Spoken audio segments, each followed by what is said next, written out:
Hey, yo, what's good, what's good, what's good? Welcome to Reflections of a DJ, the R.O.A.D podcast presented by DJ City and Beat Source. I'm one of your hosts, DJ Crooked. We got Jamie the Great here. Yeah. And rest in peace to our brother, DJ Never Forever. And then we got special guests. We bumped into this DJ at NAMM back in January. We were shooting the shit a little bit. We talking. We're like, how come you never made it to the podcast? And like, oh, why don't you come on the podcast? And here we are in L.A. He's a California native. He's been with the LA Dodgers and DJing in that huge stadium for what, 15 plus years now? Yep. We're very honored to have him here. We got DJ Severe in the building. What's good, man? What's good, y'all? What's good, man? Pleasure. Yeah. I couldn't wait to get here. Yeah. Yeah. You're not offended by my Yankee? No, not at all. Not at all. I rock with the East Coast. Wait, where you from in Cali? Pasadena. Altadena. So I don't know LA too well. That's pretty hood. That's pretty hood. He went to John Muir, so. Oh yeah. I was wondering. That's where the Bloods and Crips are. I'm always fascinated by like LA, the gang shit, like the gang culture, or just the neighborhoods in general, because it's just so different from New York. Well, Pasadena is a little bit of a sleeper. Not a lot of people know shit was hood back then. Like, it was hood. It was active, bro. Yeah, you couldn't when we hung out in LA, you couldn't say you was from Pasadena. Really? Oh, immediately it's on. Yeah. You had to really keep that low. If they found you from Pasadena, oh, it's going down. Why was that? Like, because Pasadena back in the day, well, most of the time was Bloods. Okay. PDL. So that's the first thing they ask you. Are you PDL? Where you from? Pasadena Devil Lane. So they know. So you could never say you're from Pasadena. You had to kind of you had to really be under the shadows. Yeah. You can't even say you go to John Muir because right away it's like, oh yeah. Really? Yeah, the real deal was they know that we would come into town and take all the women. So that was, I'm telling you. No, is that serious? Why is that? Because so Pasadena, we were more like suburban. Yeah. So it's like we had horses going down you know what I mean? So we were really suburban. Yeah. But it was hood though. Like, but it was what, hood. You had like better cars? Better house. You know what I mean? Better like food. I tell people I had a bike and a backup bike. You know what I mean? So it's like we had, you know what I mean? Our parents were doing pretty good. You know what I mean? So it's basically like kind of like Harlem in New York. It's yes, like a little more flashy. Yeah. A little more. For sure. Because they got the good food spots. You guys dressed a little better. Yeah, we were like preppy. You know what I mean? But you still had hood. You know right. What I mean? You still had the hood. You were like boyfriend material, right? No doubt. That's where they took all the women from the LA motherfuckers. And all the other motherfuckers like, fuck these Pasadena motherfuckers. That's what that right. Yeah. Okay. I'm getting the picture now. Yeah, Pasadena. We don't really speak about Pasadena, but that's what it is. Right. They're a little bit more. They get active, but they're in the suburbs. So when you grew up, you were an Angels fan. Yeah. No. Never. Are the Angels still around? Yes, they're still around. Okay, I don't even know. I don't follow baseball like that. They want to claim Los Angeles, but they're from Anaheim. Yeah, they're struggling. Yeah. They're chilling. We took the best player from there. I wish I followed baseball so I could talk all this New York shit. But the last time I followed baseball was like maybe like Dwight Gooden, like Dow Strawberry, Gary Carter. That was like my whole era. You always bring up the 90s. I know. That was just like the highlight era of this shit. You know. I even try to ask you, like, what was the last player I asked you about? I forgot what it was, but I was telling Mike Piazza. Yeah, Mike Piazza. For the Dodgers. He's like, yo, who's that buff dude? I'm like, Piazza? He's like, yeah, that's him. He reminded me of Jose Canseco at the time. Yeah, I was like, yeah, that's no. So you've always been a Dodgers fan. Always. But you got to say that now, right? No, I mean, I'm not gonna find no old pictures of you when you was a kid in the Angels. You're not gonna find anything. Angels cap. Like I used to, like back in the day, we were always Dodgers because like even you go to the Little League Day and they give us this baseball glove and it was a left hand baseball glove and everybody went to that game because on Monday everybody had that baseball glove. But it was so cheap that it would tear right here. So it was like you had like 2 days where you could wear because everybody would try to wear it and they're like Little League and then nothing. It was gone. It was either that or the plastic Dodger. There was a cap. It was like hard plastic. Yeah. What was the LA Dodger cap though? Was that like, and if you repping the Dodgers, was that like territorial? No, not yet. No? That's the most neutral hat you can wear in LA. Yes. Okay. What is the Dodgers. Angels? What is the Angels? Oh, that's Bloods. Okay. Yes. Well, then you can understand why I would assume that he was wearing Angels in Pasadena. Bro, I got a boy who's telling me all the hats now. I'm like Diamondbacks or something. I didn't realize you can't wear hat half of those. You can't wear like probably 90% of the hats in LA. You can't. It's all like sanctioned shit. to different subcategories of the gangs. Yeah. Like this. Yeah. I couldn't believe it. My boy's like, yeah, Diamondbacks is this. And I was like, I didn't realize it was that stretched out with all the hat. Pretty much every hat is taken. Yeah. Wow. And different neighborhood. Yeah. You just gotta wear LA hat. You just gotta wear even LA. the Yankee hats, and that's yeah. So wait, if you were blood, you could wear a Dodgers hat.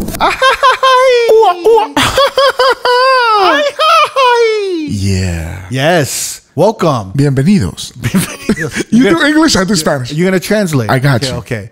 We are here to announce Estamos aquí para anunciar that the R.O.A.D podcast is launching a Patreon. que nuestro podcast está viendo a Patreon. A Patreon. A Patreon. A Patreon. No Patreon. So you guys go to patreon.com/R.O.A.D podcast. Vayan a patreon.com.com Yeah. /R.O.A.D podcast. /R.O.A.D podcast. And sign up to be a member. Vayan a patreon.com/R.O.A.D podcast. Para todos contentos de que vamos a poner afuera. Wait, you're saying a lot of more shit than I said. No, I said way less shit, bro. I'm like the thing at Disneyland. Por favor, pongan sus manos y sus pies adentro del carro. So on this Patreon, there's going to be an extra episode a month, but you're also going to get early access to some of the episodes that we release. Vamos a poner extra episodios y extra videos de contento que Crooked ha trabajado muy fuerte en. Wait, you said something like You're okay. Just keep going. Who am I fucking really hard? No, you're working really hard on things. Jesus Christ. So in addition, on this Patreon, there's going to be an extra episode. There's going to be early access. You're also going to get your name in the credits on the YouTube videos. Ooh. And there's also going to be a ton of content. We're working on a bunch of projects. We're going to tease a lot of the projects. There's going to be vlogs in there. There's going to be behind the scenes things. There's all kinds of content that we're going to be posting. And yeah, man, like throughout the years, you guys have supported us. And we're really hoping to build this new community on Patreon. So go to patreon.com/R.O.A.D podcast. We'll see you there. Hasta luego. Ciao. Peace. Now. No. Usually where your Boston Red Sox. That's such a conflicting. I think it's conflicting to be a Dodger fan in the blood. It has to do with your hood, but it's also the Boston Red Sox hat is Bloods. I think it's the White Sox, not the White Sox, the National W one. Yeah. Oh my God, that's definitely. Yeah, that's definitely. Yeah. So how did you rep the Dodgers when you were growing up? Man, it wasn't. It was active, but it wasn't that active. Like it was like Bloods and Crips. So you had. It was kind of separate. So and it hadn't gotten that serious to where you got to remember, you couldn't even buy. I'm gonna date myself. You couldn't even buy hats like that when I was coming up. Like we didn't really have. I got into. That's why I like when I grew up, because when I was in high school, that's when starters really kicked off. Right. So then everybody wanted a starter jacket. So it didn't matter at that time which one you want. You were just trying to get the dopest starter jacket. For sure. Like so even in New York, the Raiders one was the illest. Yeah, for sure. The Raiders one, the Dodger one. You never saw a motherfucker in a Raiders. My first starter jacket was the Mariners, I think. The Mariners? It's not even the fucking Dodger That shit was one. on sale, right? That shit was definitely on sale. Bro, shouts out to my mom. But it was Griffey. Like, Griffey was the hottest player at the time. And the Mariners shit was the hottest shit in the world. Yeah, I remember one year, shouts out to my mom. I was watching, I'm a 49er fan. I watched it and I saw the Seahawks one that had the birds on the sleeve. And I told my mom I want that jacket. She found it somewhere. I was like, Christmas tree, bing. Wow. I was like, damn. So I was like, that jacket was fly. You know what I mean? I never understood 49er fans in LA. I never understood that. Because they're from San Francisco. Okay, so I'll break it down for you. Yeah, because we had the Raiders and the Rams, and somehow they became Niner fans. Look. Wait, there's Niner fans in LA? Always, bro. When bang. When the Niner game. When the Rams face the Niners, it's all red jerseys, Crooked. Oh, we run it. It's basically it's Niners Stadium South. That's what it is. That's what it is. That's so weird. And I get my social media it starts ringing because people are like, how can you be a Dodger? I'm like, look. When I was coming up, I got tired. Every Christmas, I had a Rams helmet under the tree. Rams was crappy. No disrespect to the Rams. No disrespect. But I remember watching Joe Montana just slay the Cincinnati Bengals. I'm like, okay, that's my team right there. So really? Joe Montana was the thing. Oh, so you're a Niners fan? Yes. Oh, shit. Yeah. We don't get, as a Dodgers fans, we don't get along with the San Francisco Giants fans, which is weird because they're the same fucking fan base. Of course. Right. And it's two separate things. We're talking about football and baseball. It's separate, but people get all heated. And I'm like, the new, first off, no disrespect again, but the new Rams fans out here, you can't tell me you've been a Rams fan that long because they left and came back. Now, if you have, hats off to you, salute. That's cool. But don't ride on me because I'm a 49er fan. It's still Cali. You know what I mean? Jace, yeah. You're trying to get away with him, bro. But and then they're like, do you chant beat LA? Of course I don't chant beat LA. That's the stupidest crap in the world. Like, why would I chant that? Like, you know what I mean? That's not what Boston said. Wait, how does that chant go? Beat LA. Oh, nice. But also do it. And you do the hand motion too. Beat LA sounds crazy. But I do get it because I do get it because the Bay, they really take it like serious. They're having their Hawaiian shirt day, and it says Beat LA on their Hawaiian. They shirt. hate us, bro. They hate the Bay. At least the Giants fans. 49er fans are different. The Giants fans, they're a little out there. Yeah. So you're saying LA, as far as baseball, Dodger fans don't really hate the Giants fans as much as that. Yes, right? we do. Bro. Yeah. They do, but Why not are you trying to make them the end, I'm like the telling you, villain? Sight, bro. We do, but it's not that serious because they're like the little brother that like finally started winning, and so like they can't. It's almost like junior Bro, Padres fans. I gotta give them fucking props. They won 3 World Series in 6 years. Hey, bro, they're not the little brothers anymore. definitely, but act like you've been there before. Like, okay, you won. I don't know, Like yeah. chill out a little bit. You know what I mean? The Padres is more like the little brother right now Yeah, and they're really, really down there. Why the Padres? because they just got like good players just now. They always sucked. They always sucked, and their organization never tried to do anything. Yeah, They didn't spend money. Now they're spending money, and then they beat us. With bro. Every time they beat us, they're acting like they were the World Series. Yeah. That's their team. Every time. Can you blame them though? It's Can like, you blame them? Yeah, I finally got one. You can't blame them though, right? I can't. Like they have a good squad, but they're just too arrogant. Hey, Like they have a dope squad, dope city, nice Yeah. state. San Diego's dope. Yeah. But they're basically lost the Dodger Stadium South.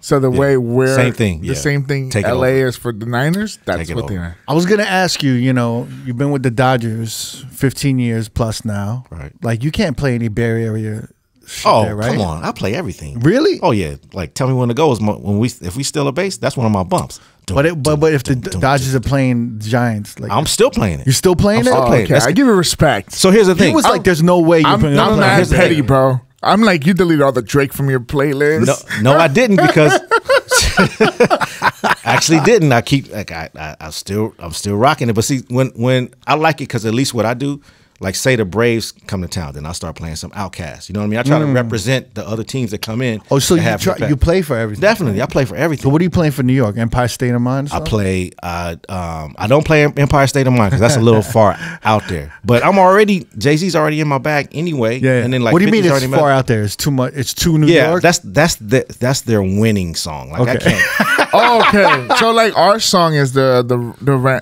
Randy Newman, I love LA. I love LA. So it's kind of I like ain't gonna change that. It's still Nah, to this bro, that's day. Nah, you can't change. Bro, it's LA. bro, I remember being 10 years old and that song was the last song ever. Like every Oh, yeah, fucking it game. rings. It Every rings. fucking We game. love it. Yeah, Love it. Love it. It's the shit, bro. it rings. All right. So what are you playing for New York? Like Juicy? I'm doing everything. Like I said, it's Jay. Like it's Watch 50, the Throne? Something? Watch the Throne. I'm going in heavy. I'm playing the Diplomats. I'm using everything because it's Okay. already as You my play bump. Diplomat? That's Yeah. respect. Wow. That's respect. I never heard Yeah. the Dipson anthem in the stadium, but one day I hope Because I here's will. for me, like I'm all about the intros and the songs and the creativity. So Right. it's like when we're coming up to bat, I don't care who it is. It's music to me. So it's like if it sounds good, and then even though I'm from here, growing up, I was into jazz and everything. So the East Coast music rings a little bit better. to me. Right. Yeah. You know what I mean? Because of the samples and like everything. But you don't play walk-up songs for the opposing team? No. Okay. No. I thought you was doing Only that. for the home team? Only for the home team. Yeah, we had a question about the walk-up songs. Yeah. So the walk-up songs are like when the batter's coming up. Yeah. Like one of the Dodger players, right? Right. They all want their own song, Yeah. right? Yeah. It's like a fighter like going into Yeah. like his match, WWE walking song, into the yeah, ring, yeah, right? Yeah. So Yeah. they're giving you a list of the songs they want. Yeah. And I was wondering, we were kind of wondering, like, because like baseball players are so superstitious, right? Right. Do they change their songs like if they played horrible that day? Yeah, I can tell. So Oh, like mid-game, like you get a text like, "Oh, Mookie wants to switch." Or if you started the song at a different section, they're like, "Yo, like, why'd you start the song So at this straight, part?" I'm like, 0 for 3, it- man. Right. It threw me. like sometimes like I haven't really got in game like requests. I think like when Ethier was here, one time he switched up like mid game, but for the most part, they're kind of like they stay kind of focused. But I can always tell when a player's gonna switch. Like I'll watch them. Say we just finished the homestand like yesterday, and I watch them go on the road. If they struggle on the road, I can tell as soon as they come back in for that first homestand, I'm gonna get a text like, "Hey, switch my song up." Oh, today." really? Damn, bro. Yeah, I can tell. Wow. I can tell. Who I've was- gotten so good at it. Oh, for real. Yeah. Who's been the hardest like player that you're like, this motherfucker switching the song every You can't day? say the name. No, I can say that. So we just had to talk about this with one of the reporters. They were asking me. So right now, and he'll say Gavin Lux changes all the Gavin time. Lux. Yes. Gavin Oh Lux my God, he got to stick with one because the way he's playing.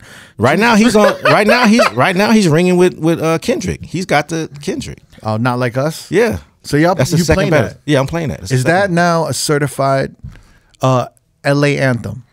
I think so. I Yeah. think. I mean, I'm a little.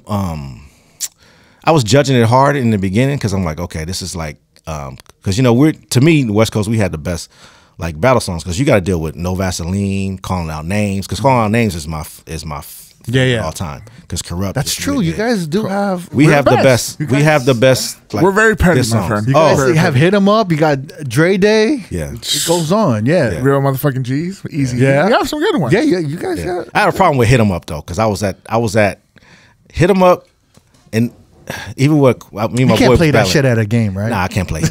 But I had a problem with Not even Hit 'Em Up. instrumental. You get off. Easy, but that's still that's like playing Dennis Edwards. That's the same. I mean, it's gonna be Dennis Edwards if I get this. Yeah, I mean, it's the same thing. You know what I mean? I don't feel like Questlove felt like it was like whack like that, but it's just I was at that Dog Pound show when Tupac said all that stuff, and I was kind of like, come on, bro. The one at the House of Blues. Yes. You at the House of Blues? I was at the House of Yeah, I was at that show when he came out and said everything. So your jaw dropped. You were like, I was like, whoa. But now you got to remember, like, even though I'm West Coast, Biggie's my favorite rapper all time. I don't know. He's great. Biggie was my favorite rapper all time. Yeah. I argue this to this day. Me and my boy, we talk about it to this day. And he kind of like, we were arguing about GOATs or whatever. And he kind of showed me a different way. Like with Snoop, I was like, okay, I can see where Snoop is like #1, like ranked. But so we actually broke down, did this 50 all time list. We were on the phone, like going. Oh, for real? Oh, we did 50. do you remember the top 10 that y'all listed? What was it? I remember. I can definitely. Okay. I can break it out on my phone. Anyway, I want to hear the top 10. Just the top 10. All right. Yeah, because Wait, this is you and your boy. This is me and my that boy. you grew up with. Yeah. In Pasadena? In Pasadena. Pasadena. Yeah. Okay. But the thing is that a lot of people fail to realize that Ready to Die is basically the East Coast doggy style.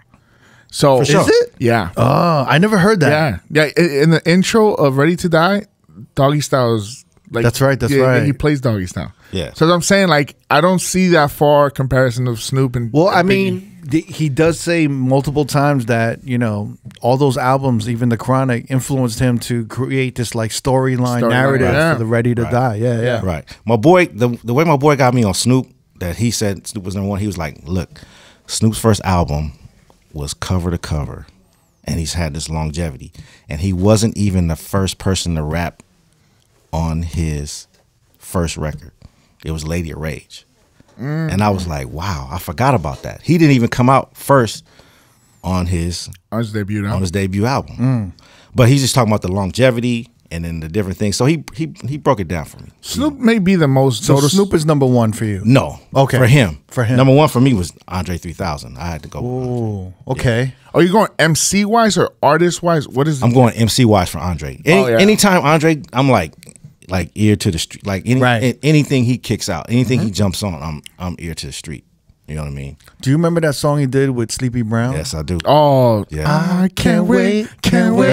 That's my shit, Bro. He had the longest verse ever. Oh, it's the best. But it was still Bro, one of the best. the I don't best- think this younger generation knows about that song. They That don't. song is amazing. And I use that as one of my bumps, my instrumentals. I play that during pregame. Like, So good. dude. Bro, Dude. also he has a verse in Rick Ross's album in 2012 Yes. called 16. Yes. Bro, it's the equivalent to that. Yeah. to When that he was verse. just on Killer Mike's, man, that track he had on Killer Mike, man, I was like, oh man, he just comes out and rings. You know what I mean? Every time. How'd you feel about his flute album? I loved it. I just meditated. I said I'm gonna meditate. You know, I'm older, so I'm gonna chill. I'm gonna meditate a little bit. You know what I mean? We go on vacation. Yeah. I'm gonna chill a little bit. But here, so I'm gonna give you my top 10. Okay. Give you my top 10. Andre, #1. Biggie's #2. Jay-Z's #3. Wow. Snoop's #4. Busta's #5. KRS is 6. Nas, LL, Tupac, Rakim, and Black Thought. Wow. I'm not mad at that list at all. I'm not. My shit is pretty close to that. That's East Coast heavy. Yeah. East Coast heavy. I mean, we like I always mention this, and you can count to this severe.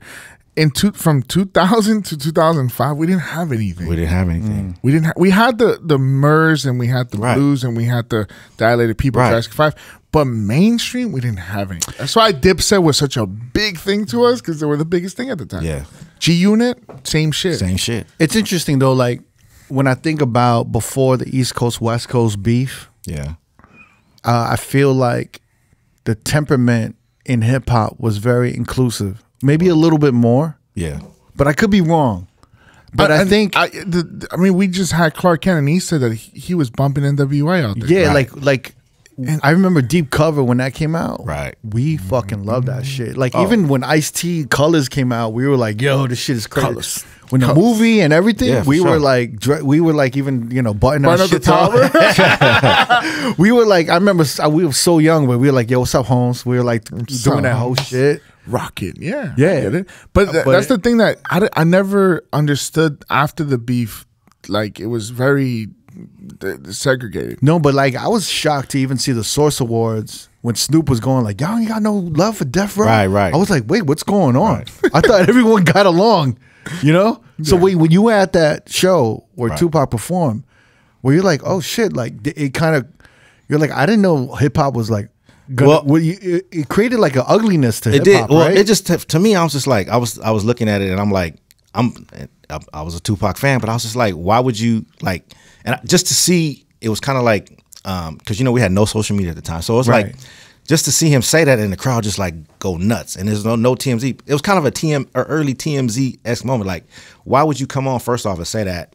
You know what I mean? To get everybody going like Riled that, up, yeah. riled up like that, and then the song comes out. I'm like, whoa, because I was like, it was unnecessary for me. Because he played it at that show. No, he did. He did. He played at that show. He did, and it's like, but it wasn't out yet. Yeah, but the show was dope. I mean, because it was Dogg Pound and Snoop. I mean, it was like crazy to see House of Blues like that. That's when House of Blues was. I mean, that's a legendary concert. Oh, it was. Wow. It was. So when he dropped Hit 'Em Up, people were wilding out. People were wilding out, and they were going. But I was like, it's cool. You know what I mean? Like, I just wanted to see like where it was headed. I think to me, it was just an over the top like diss track. It was just it was almost like it went too far. It went too far. Right. But the thing is, the way he intro that song at the House of Blues concert was pretty nuts. Yeah. He's like, there's this dude named Nas that hangs out with this dude named Biggie. Right. They hang out with Mobb Deep, and he's naming everybody, and he goes, play my shit, and he drops that song. And it's just the way he's like, yo, fuck them, da-da-da-da-da.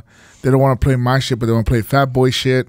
Like Right. Don't get me wrong, it was dope, but because you gotta remember, like us as DJs, But to you, I'm always music first. You know what I Yeah. mean? So I'm like, I never want to be where I can't play something that's gonna ring out. You know what I mean? But when you saw that, did it go in your head like, man, if I DJ now, I might not be able to play East Coast shit or some of my favorite rappers? Yeah, especially Biggie shit. You know? Yeah, I thought about that, but I was like, you know what? I'm doing my shit. You know what I mean? Like, I'm doing my shit. You know what I mean? Because I'm, like I said, I'm so East Coast leaning on some of my like music. Yeah. And the way that I DJ. You know what I mean? And no disrespect to the West, because I'm West to the end. I'm a rock For sure. But it's like I still kind of lean music first. You know what I mean? And what's going, especially when, like, because if you tell me like groups, I'm going Tribe and Outkast in a minute.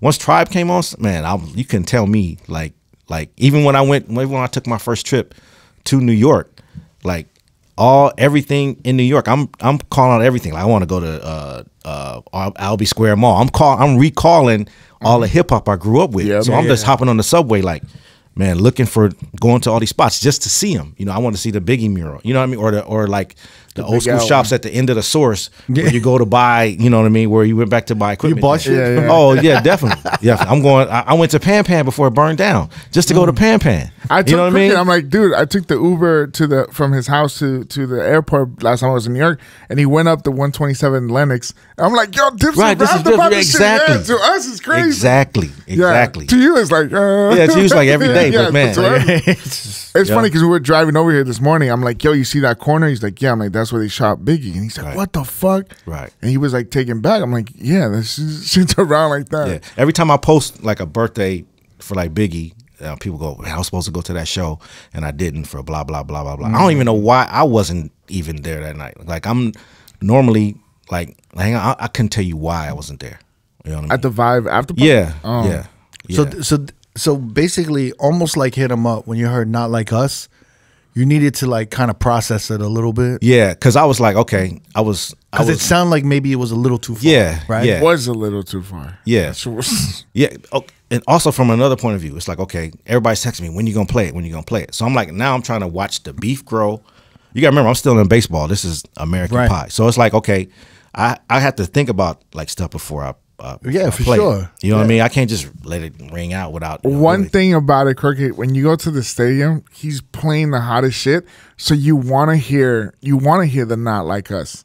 So you want to hear, like, I remember when Nipsey passed, he did like a cool little tribute, and he played like a bunch of Nipsey songs, and the stadium went wild. Right. So I would assume like you are kind of like this moment in time when you go to a game, they're gonna wait for the hottest Kendrick song. As soon as I heard Not Like Us, immediately the first thing I said, oh, this is LA anthem now. Right. They're gonna play this in stadiums and all this shit. Right. I already heard it. Right. And so people was like, text me, when you gonna play it? When you gonna play it?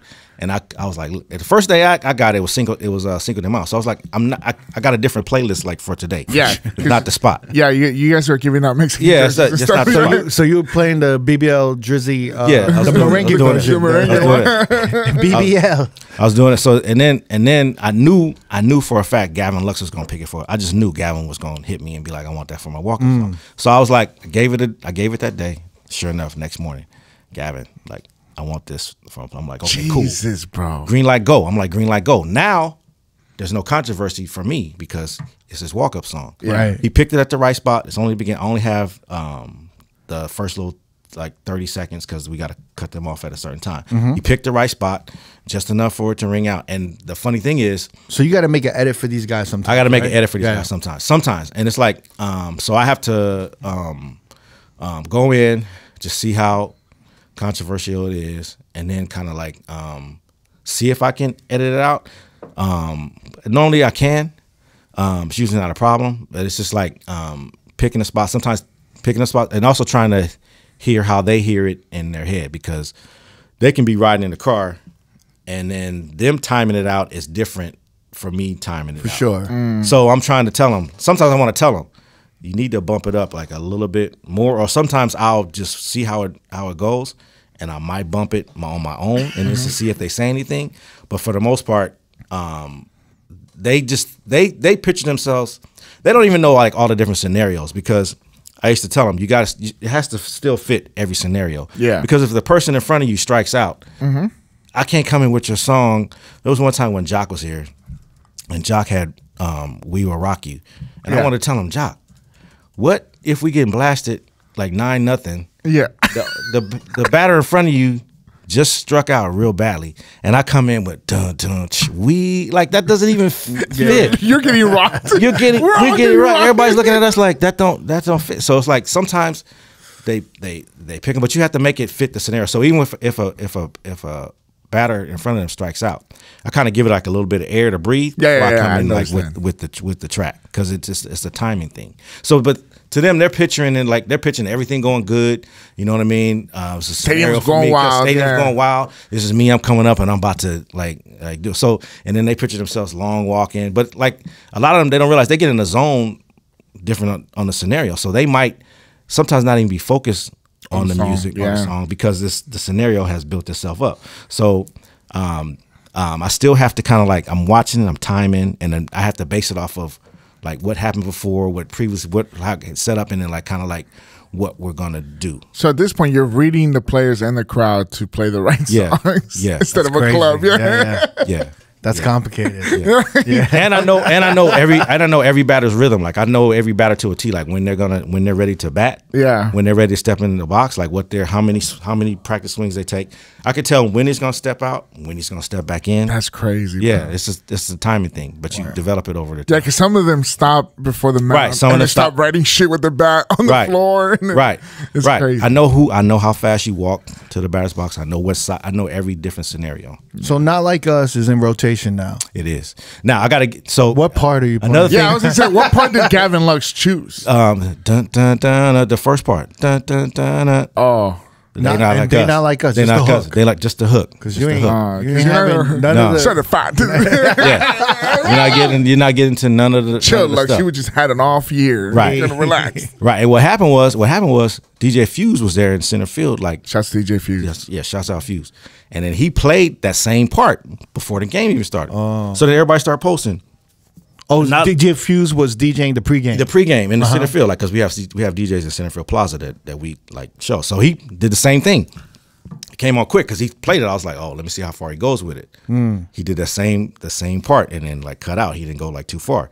So then social media started ringing out like, oh, it's at the. They're playing at the stadium. They're playing at the stadium. It gets out quick, bro. It gets out quick. And so I just like laid back because everybody's trying to tag me, and I was like, let me just lay back. And then later on, TNT played it at one of the games. Yeah, for the basketball games. Right, it's basketball. And then someone tagged in the part with me playing it for Gavin's walk-up song. So that's when I started shouting out.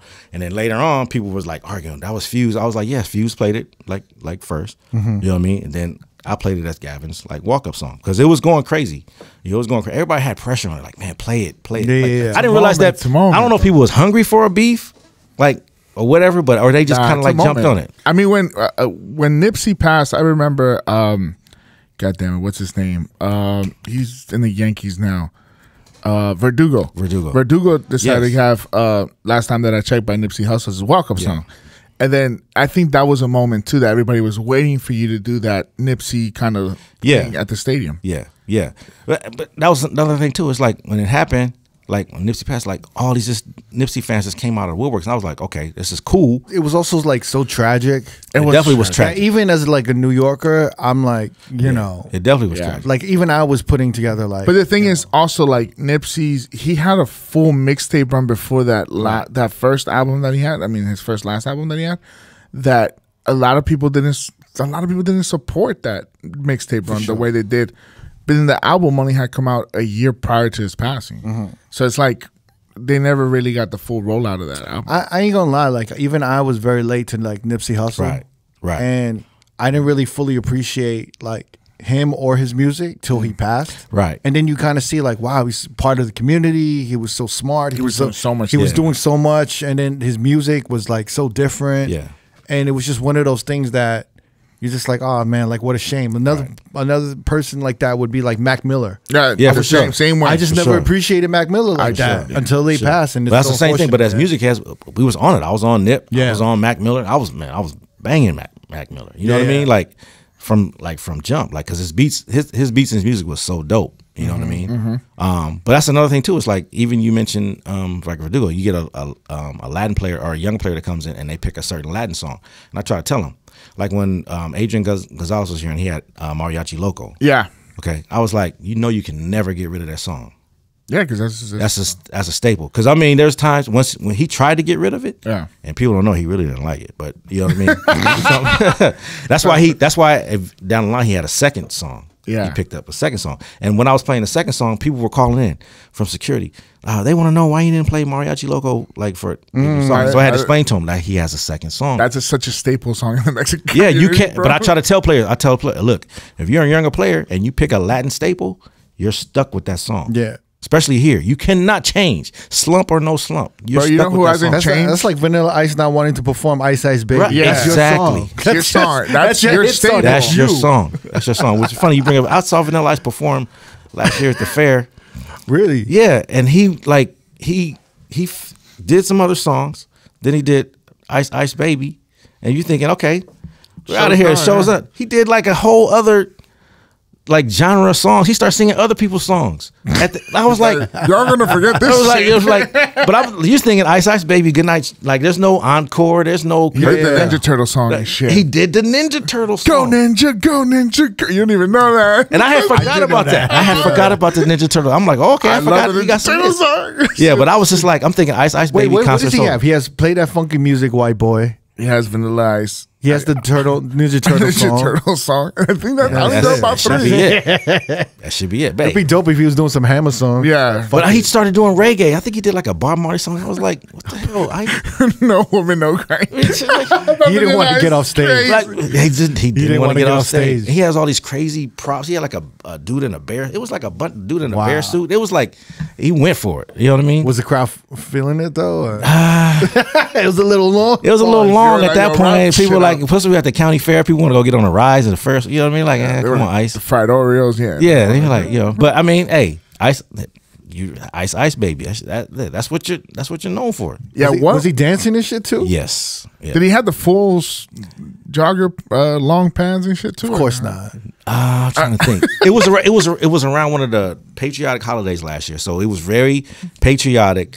Tone Loc was there. He brought Tone Loc on to do something. It was a 90s review. Yeah. It was a 90s review. That's a good lineup. Tone Loc, Vanilla Ice. Yeah, even Young MC was there too.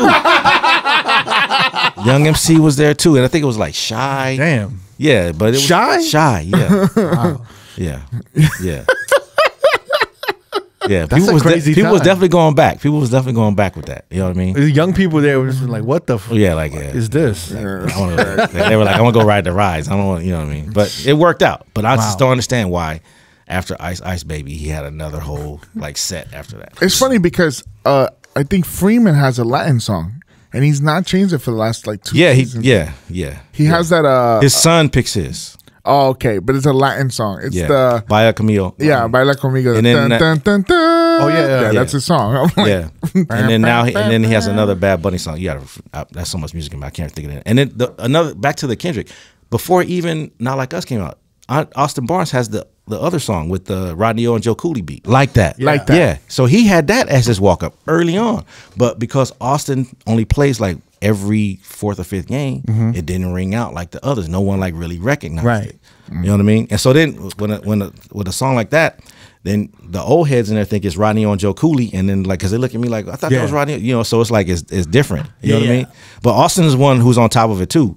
Like he comes with them like real quick. You know but the thing is, like that is like an Atlanta record. It's like it's more of a Metro Future record, and then Kendrick kind of hopped on it. Yeah, it kind of hopped on. But not like as soon as I heard Not Like Us, and I was like, and then literally that night, wouldn't it drop Friday or Saturday? Thursday. Well, Friday. Yeah. And then that night I saw a video of like LA parties. I think it was probably Artistic's parties. Yeah, it was Artistic. It's probably Artistic. And shit was going off. Of course, Artistic's on the mic saying like, "Yo, everyone say OV ho." And I was like, "Oh, this shit." And then the next day, the shit was the game, right? I think that age group was so thirsty for some beef because everybody wants to beef. So it's like that's why it just went off. I think there hasn't been a certified LA club anthem. Yeah. Like an LA anthem in a minute. In a minute. I can't think of the last. And not only that, one. that song is kind of the nail in the coffin. Oh, for sure. For the battle. It's kind of like, it's almost like Kendrick won a championship for LA. For sure. So when that song dropped, it was like, what? This shit is over. Right. It was like the victory lap. So then LA is going to hop on it and they're going to like triple down. Like, you know what I'm saying? I'm trying to think of the last real LA anthem, and I think it's BPT. Can you even play that? BPT? Yeah, I can. There's not. Do you have an organist? Yeah, he sits right behind me. So is he playing like Not Like Us? He does. So he does it. So it's like he picks up on the tracks like that. And so when Gavin will be on defense and he makes a good play, he'll go off with dun, dun, dun. Oh yeah. Oh really? Dieter's like that. Dieter picks up on it. You know what I mean? That's crazy. It's dope. Yeah, they do some fun shit. You got to do it slow, like dun dun dun dun. The stuff that we do, the stuff that we do, people don't like it. You got to really be like listening to stuff because like we can't. We really can't. Like I let him go at it. I let him go. He goes at people like directly with stuff you're thinking about. Me, like I'll do it kind of underline. Like when the Astros come to town, I'll play like Wankster. You know what I mean? Because you know what I mean. Nobody can. You got to know hip hop to know what I'm talking about. Right. You know what I mean? So it's like I'll try to make you think a little bit more. You did something when the Astros were in town, and they were doing the batting practice. You were playing some shit in the background. I forgot what it was, but he was like taunting them. and people was like, "Yo, the DJ at Dodger Stadium is fucking with these dudes." Yeah, I do one of them. One of them was like taking too long or something. You know, I do the solo stuff, and then like I kind of like got You got in trouble? like, just a little bit, like Nah, they look up to you and they flip you off. yeah. But I mean, it was like it was during COVID time. Yeah, And we hosted another team, so Yeah, they yeah. came here to play the A's, and it was a batting practice, and it was batting practice, and I played. so there's nobody. Well, at COVID time, there was nobody in the stadium. There's nobody in the stadium, But usually batting practice, there's nobody. There's nobody in the stadium. Unless the workers around. and I just played. I wish I was a baller. I wish I was a little bit taller. For Altuve, Altuve's this big crooked. He's not the tallest. Yeah, Is that when you got in trouble or not? Just a little bit. Just like I had. Wait, I thought I saw something in a game where someone fell, they couldn't get up, and then like someone played like Ludacris stand up, and he couldn't get up. Something like that. Something like that. You were happened. at this Padres game and something happened and the DJ was. I think playing. they did something like that. Yeah. Like the motherfucker couldn't get up. The best thing I think I've like ever done like that was the Giants were in town, and this is actually when Max Muncy was battling with he's not even pitching he has a anymore, weird but he was their ace. He was their ace for that year. And so Max went up there, he had a home run, and you know their home runs go into like the water. And this pitcher was talking shit to like Max, and Max said, "Well, go get it out of the water." You know what I mean? Just like he was like, and it was like very intense. And so the next series, go ahead, Madison Bumgarner. yeah, Madison Bumgarner. Madison So the Bumgarner. next series, they came to town here, and I don't remember who hit a home run, and then it kind of took him out of the game, and I played "Don't Go Chasing Waterfalls." And everybody went like nuts because I was like, because normally we'll play like Hit the Road Jack. I was like, nah, let me step in here because I had made a whole like playlist of just like everything. Really? You know what I mean? Yeah. So you got to get all of that shit ready. Yeah, and then actually when you hit a home run, I played "Cake by the Ocean." You know what I mean? Yeah. So I was just going water, like I was going water heavy. You know what I mean? Wait. So what are the top 5, the all-time top 5 songs that like go the fuck off at Dodger Stadium? Ooh, wow. Okay, so Start with 5 down to so 1. so there's always gonna be some low hanging fruit. So it's probably gonna be La Chona. It's gonna go Lachona? Lachona goes off. That's gonna number go 5? Yeah. it's That's gonna number go off. 5. Yeah. Okay. We're in the deep. Mexican that's community. impressive. Oh, it's though, deep. right? Nah, but we're down there deep. Oh, everything like The left pavilion's all Mexican. Oh, so That's dope. I go Yeah. Los Tigres. Tigres del Norte. Yeah. I fuck with that. Number 4, Empire State of Mind. Next episode. Yeah. Next Ooh, episode's gonna next go off. episode. It's gonna go off. That's number 4? Yeah, the organ player plays that shit. yeah. Yeah. I You gotta use get it. the organ player to play BPT. Yeah. That would be perfect. Yeah. Number 3. Danzo Carudo. Danza Kuduro. Danza Kuduro, Yeah, really? yeah. Number Goes off. 3. Yeah, Seems goes like the off. Latin.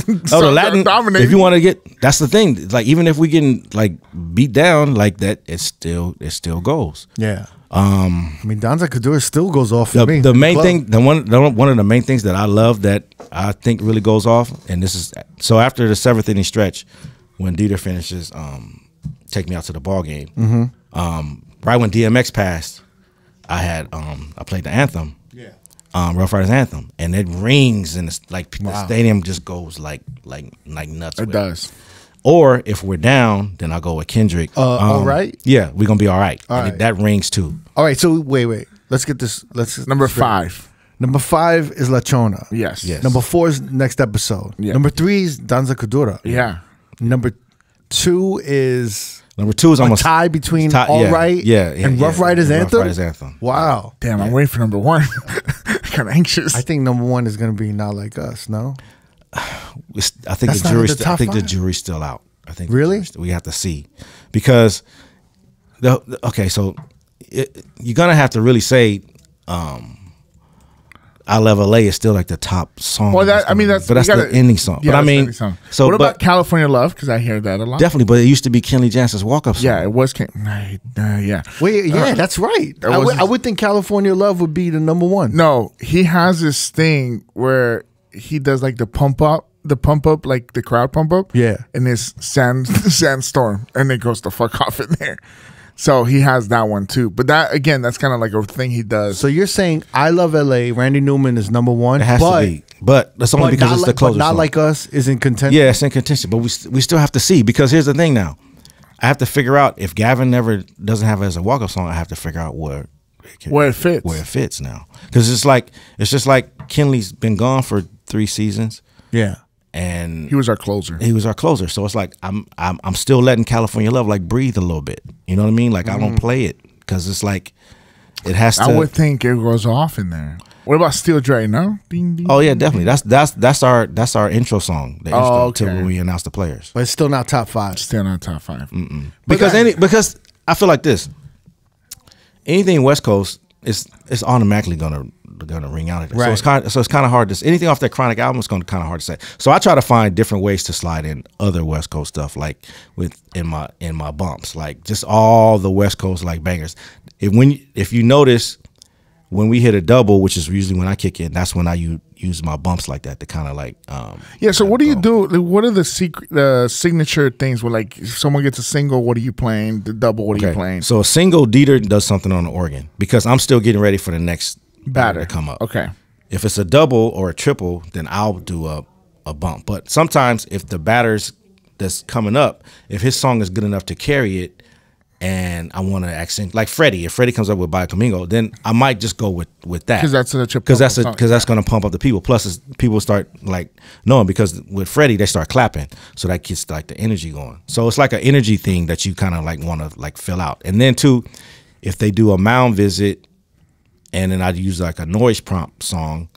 It's usually just like kind of like a beat with kind of like some EDM behind it. Then I'm still timing. I'm trying to match the BPMs to the next player songs to kind of like make it work. Right. Yeah, it's a whole thought process that people don't even realize that's what I'm doing. And at the same time, are you juggling? Like, do you have 2 headphones on? I have the headset for the producer because remember I have a producer and a script in front of me. Right. So I have to think about what's coming up, like what did we do the last inning break? What's coming up this inning break? So I'll probably give up a secret. So the way I set up my Serato is. I try to make it so I have 4 selections at once. So on the desktop, I save batters music and pitchers music so that's in a drop down file here. So that's always open when I'm on the batters here. Right. On this side, I'll have a bump. And on another machine called Clicks, it used to be called Click Effects, that's where I keep all the home run songs.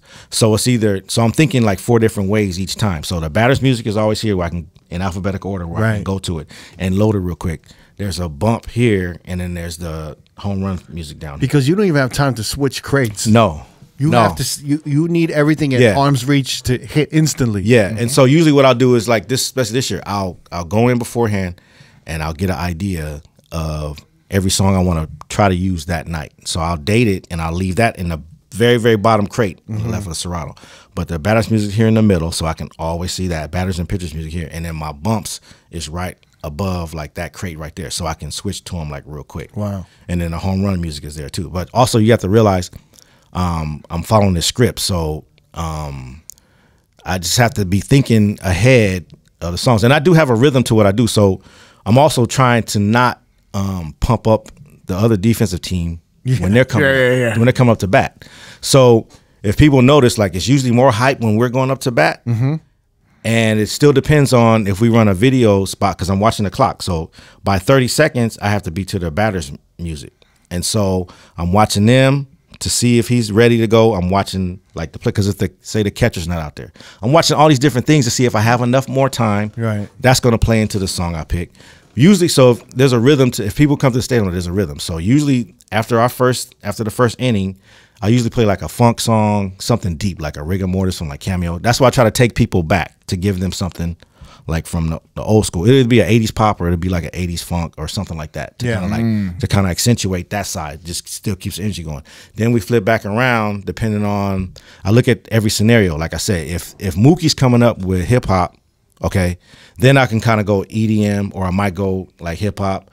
Like this year I started using Dead Prez at like an intro. So like if really, oh yeah, the video ends, I'll go dun, dun, dun, dun, you know what I mean. Then I'll go to like Mookie song, depending on how much time I have, because I don't want to blow a song for like 4 seconds if I know we're gonna go straight into the batter's music. And if the batter's music can carry it, then that's what I go with. And you're playing like new EDM too? Yeah, like you play some John Sunday. So see the dope thing about me, or like what I do is the stuff that I play. Yeah, a lot of the producers are at the stadium, and so they'll tag me like, bro, thank you for playing like my stuff. So it's like that's one of the great advantages of what I got, because everybody's like tagging me and shooting me like different things. So I have like Valentino Khan's like my homeboy, like he's always there. He shoots me stuff, you know what I mean? The Oro, everybody shoots like, always at the stadium.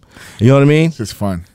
So it's like I get like the inside stuff on like the tracks. He's literally like running the stadium like a bottle service club. Like and he's playing for the table. Now hold on, and let me tell you, Cricket, they have sold out games multiple times a week, and they sell out. It's 55,000 to 57,000. Yeah, people at once he's controlling. Yeah, you gotta play for so many people. Yeah, right? that's the thing. People say, "Oh, I wish I could take your job." I can't lie. I was like, "Here's my dream job." Now I'm like, I'm okay. Because so if just think about this as a DJ. Okay? And that's why I try to tell people, no knock on any DJ. And it's Hollywood. Yeah, it's all LA. It's super you can't just hop out the club and then jump into the seat that I'm doing. No. Because when I tell you, first thing I tell you, okay, well, there's every nationality there. There's every age group there. Okay, you have to watch what you play. It has to be everything super has clean. to be clean. Everything, even content wise. So the batters music. The batters, when they warm up, they get there at 4 o'clock and do batting practice. Nobody else in the stadium. Yeah. So I usually try to play hip hop like for them.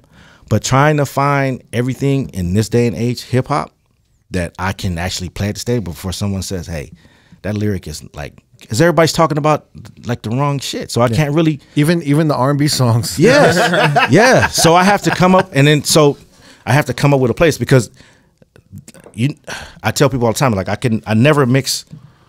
Every now and then I'll mix live at the stadium for like maybe 2, because I can't go in every day and make a brand new mix. You're talking about sometimes I'm in there 7 days in a row. Right. 81 games. There's so many games. There's so many games. Right. So I tell people all the time, I need to make my mixes at home first, because that's how I know they're new. Because, you know, as a DJ, you start DJing, you get into a zone, you might go muscle memory. So it's going to start sounding the same every day, because you're going to fall back on the stuff that you would do like on a regular basis. And also you're feeding off of energy. You're feeding off of energy. Instead of playing more variety, right. which like if you're being more conscious, you'll be like, oh, like let's play more variety. Right. So like so when I make my playlist, I'll dive into like the record pools, which is supposed to be DJ City.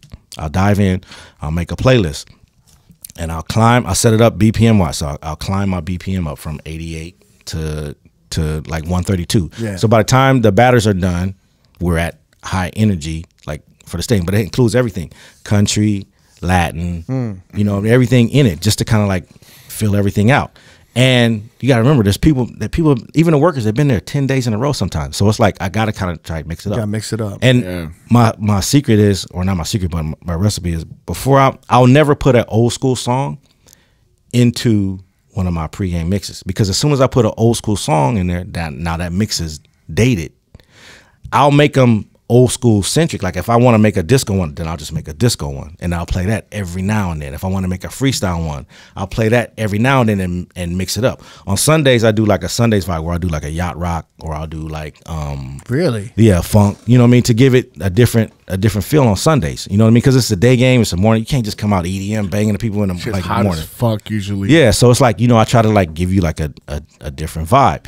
The thing I like about it is the dope people that really know music, like they're people that come to me every night and say, man, I heard when you played like this, and you know, like some James Brown, like some deep James Brown. Yeah, you know what I mean, because you got to kind of keep like people like into it.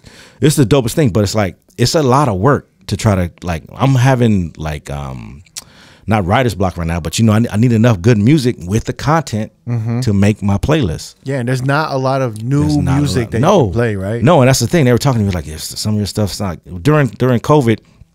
You know, they were like, some of your stuff starts sound the same. I was like, yeah, there's not that much good music out there right now. That's especially that you're gonna be able to play here.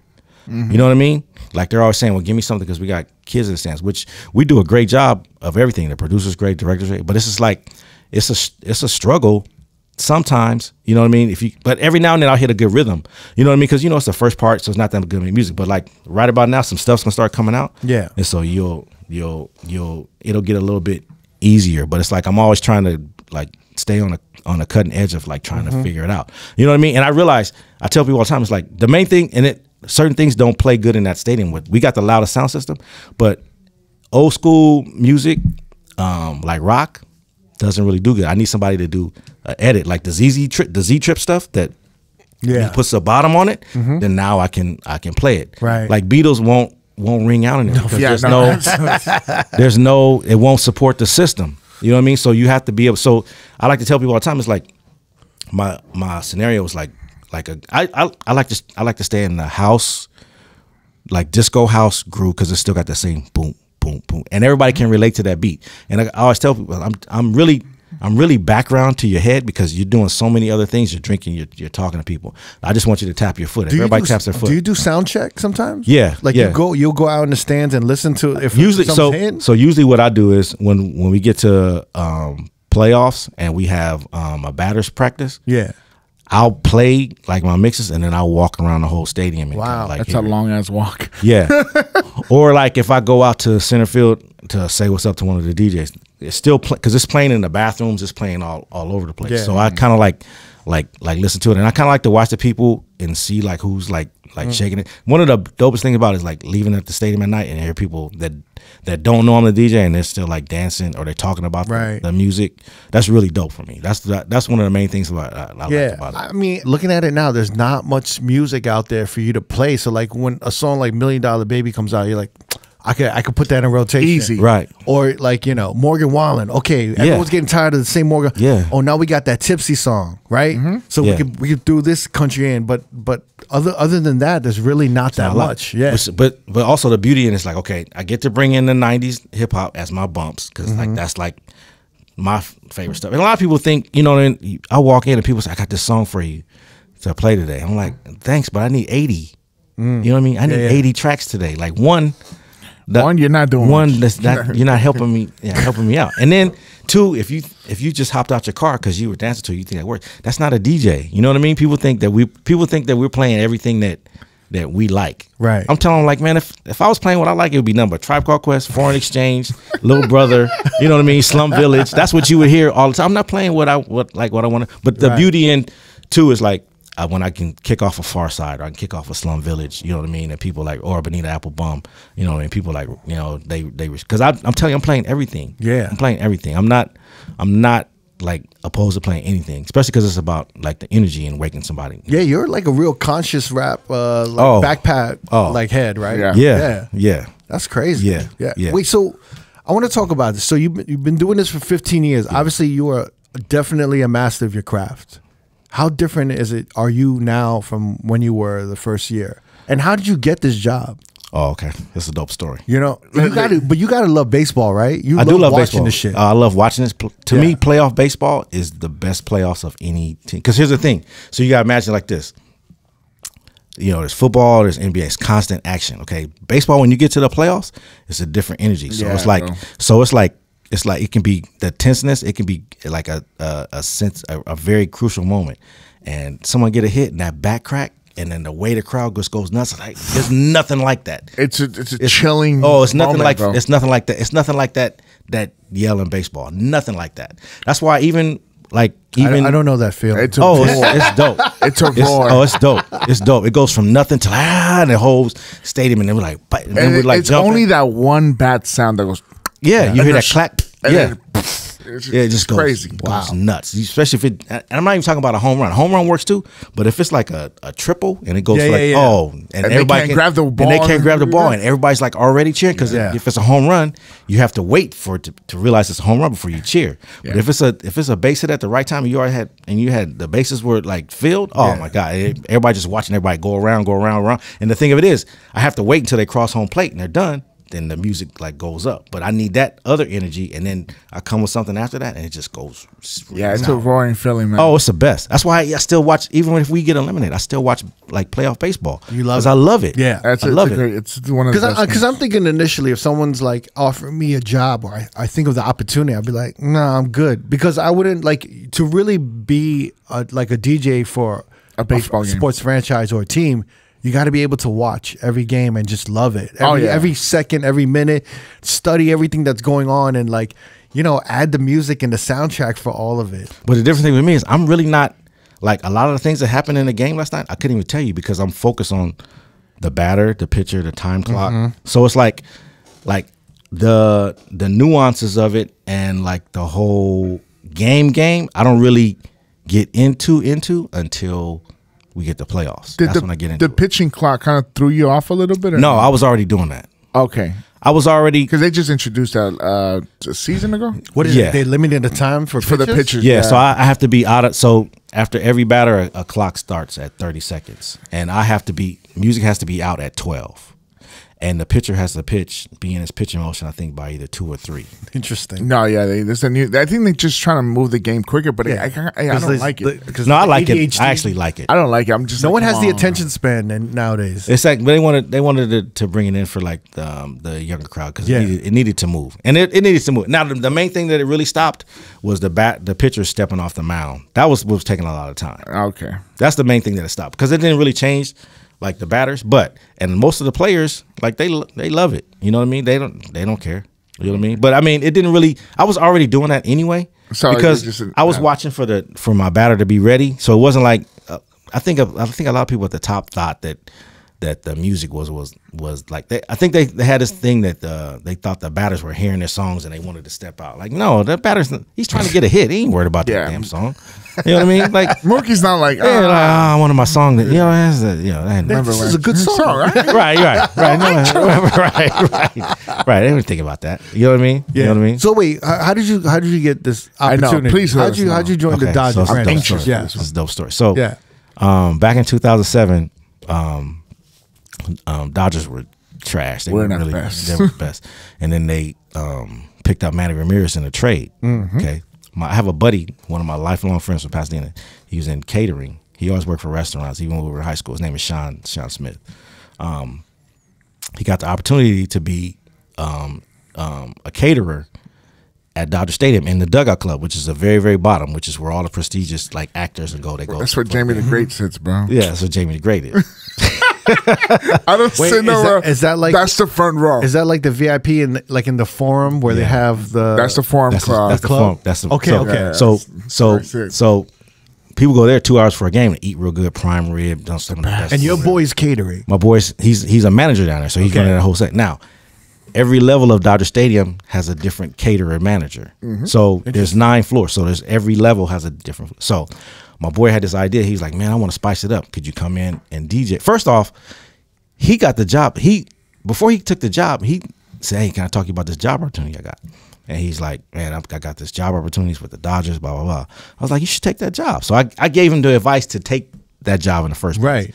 Then he took it. He circled back to me. He's like, wait, what was his he worked for, at that time he was I think a manager at Islands restaurant. Oh, so he had to stop that. He had to stop that. Start this new business. Start working for Levy Restaurants, which is catering. I worked for Levy Restaurants for one season. I was doing the hot dogs and the top deck. Shouts out to you. Yeah. Shouts out to Levy. I only went there to just get into the games for free. So you were like, take this opportunity. Yeah, take this opportunity. Right. And so then he circled back to me. He's like, man, I got this idea. If you come in and DJ before the game, and then we have like a little after party, in this like little bar area. Yeah. So I'm like, so you're saying like the celebrities are in there? Yeah, the celebrities are in there. And then you create a vibe. I created like a vibe. In the beginning, they're mingling, they're vibing. They're vibing. With the music. Yeah, they're vibing with the music. Then when the game starts, they go out. When the game's done, as soon as the national anthem plays, I stop playing music. Yeah. Then I would eat and chill, and then I would go out and watch the game in those same seats. So it was a win-win. Right. And then everyone's drinking, and then you would DJ afterwards. Yeah, I'll DJ afterwards. So everyone's a little saucy. Yes, everyone's a little saucy. And we have like a party for like an hour afterwards. People wait for. So it is like the Forum Club. Just it's almost the same size actually. Yeah. And that was your boy's idea. That was my boy's idea. What made him think of that? He just had this idea. Wow. So he brought me in. So and then, at the time, what were you doing? You were a full-time DJ? I still have a daytime. I'm in aerospace too. I'm an aerospace technician. Oh wow! So I work on. Yeah, I work on. What is that exactly? So I'm not going to pretend to know what that is. So wait for it. I've been in aerospace for over 30 years. So what is that? So I supervise a team that works on the computer displays for the B-2 bomber. Okay. And I've done every airplane since like '88. I got out of high school. Still lost. I got out of high school. I went to trade school for electronics. So basically, break it down for him. So basically, every airplane has like parts that need servicing. They take the part out, they send it to us, we test it, repair it, and send it back. Okay. Yeah, it's government and commercial. And how long have you been doing this? Since 88. 88? Yeah. So were you in the military? No, I just got out of school.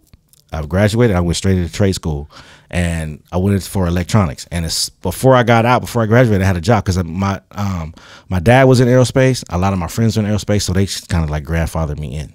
You know what I mean? Oh, so wow. I went to trade school. I didn't go to college. I went to trade school. I just started working. Wow, so you've been doing that since 88? 88. Wow. Yeah. It's good money right there, boy.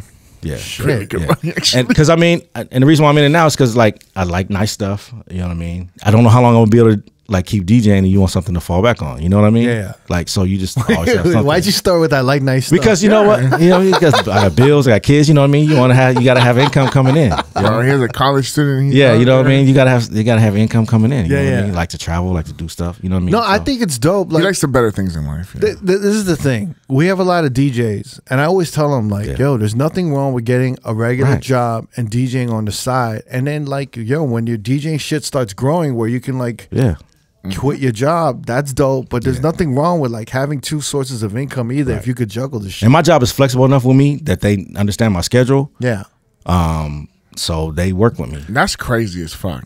Like one night you're doing the Dodger ball and you're with Ed Sheeran, and the next day you're like sometimes same day. I go to work in the morning. I leave for Dodgers like about 1 So wait, what time do you start in the morning? It can be anywhere between 6 o'clock and 8 o'clock. 6 a.m. or 8 a.m. And then you get out. I get out. I have to be at the stadium. I have to be at the stadium at 3 o'clock. And you've been at your job for so long, that they're like, you could leave if you show up early, you could leave early. Yeah, they understand. Interesting. That's crazy. So you're at the stadium from 3 all the way to like fucking damn nearly 9, 10 o'clock? Sometimes 11, 12. Damn. Depending on what's going on. That's rough.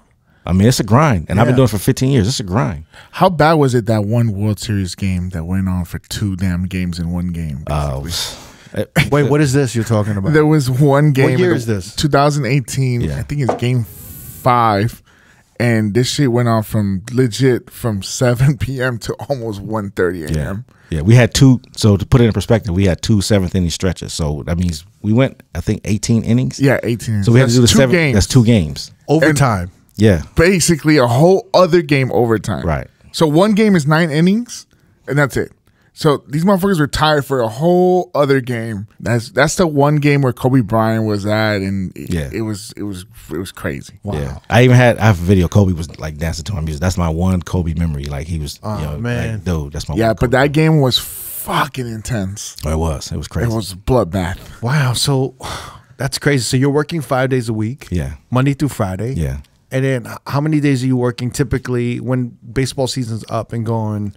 How many days are you at the stadium? So you got to figure 81 days out of the summer. Right. So that's 81 gigs. Every holiday pretty much. Like I'm at the stadium 4th of July, every holiday, Mother's Day, Father's Day. You're working. I'm working. Yeah. We always have a game. Ain't no 3-day weekend for you. And no 3-day weekend. Every now and then you get a day off like, what? We got 4th of July Well, off? he's off this weekend, which is Memorial Day. Yeah, so it's like funny that we have Memorial Day off this year, which is very rare. What you gonna do for Memorial Day week? I'm gigging. You know what I mean? Like I'm getting. And then my daughter has a volleyball tournament, so I'll be taking her I'll be checking back in to do that. You know what I mean? Because you got to. That's another thing about the grind. It's like sometimes I'm gone like 7 days in a row.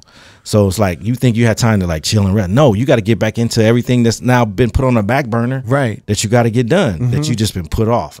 Put off. Wow. You know what I mean? And then try to have like a regular like life too. You know what I mean? Wow.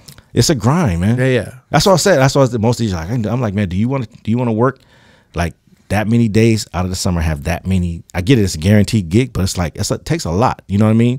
Because even sometimes I used to double up and go do gigs afterwards too. I don't do that anymore. Damn, bro, that's crazy. It used to be kind of hard because then I'm doing a mind shift too of baseball, then go try to do a club. You know what I mean? Some places it works, but it has to be the right like playlist. Yeah. You know what I mean? Because sometimes it's hard to shift like mindsets like that. When you're young, you think you can do everything though. Yeah. You think, Yeah. 1,000. You know what I mean? You until you burn out, until something happens, You hit that wall. You're like, wait, fuck, hold on. I could do that. I could do that, and then something happens. You're like, Maybe I can't do do it. that. Yeah, maybe I can't do that. Yeah, because I remember the episode you're talking about. It's like after a while you can't drink like you used to no more. You know what I mean? Because like the next day you're like, whoa, like what happened? And even for me, I'm not a heavy drinker when I go. Like I have one to get me in the zone. You know what I mean? And then another one down the line to kind of like keep the vibe going, depending on how long the club is, and then shut it down. But did you enjoy the club experience? Yes and no. Like I used to. Like I'm playing a club tonight in Rialto, Raquel's Jazz Lounge. If it fits what I want to do, right, then I'm in there. Like I like to call the stuff I play is like bops. So it's like I'm just gonna play like bops. I'm going 90s. You know what I mean? I don't want to do a lot of like just like over the top, knowing what's like really new. Like you know what I mean? Like I want to just go and create a vibe. You know what I mean? But that's also the beauty of having the option to do what you want when you have financial security and you have a job. Because if he was focused 100% on DJing, he'd be doing everything. Right. You'd be kind of miserable DJing because you'll be doing shit that you don't want to do. You don't want to do. You'd be like me. Yeah.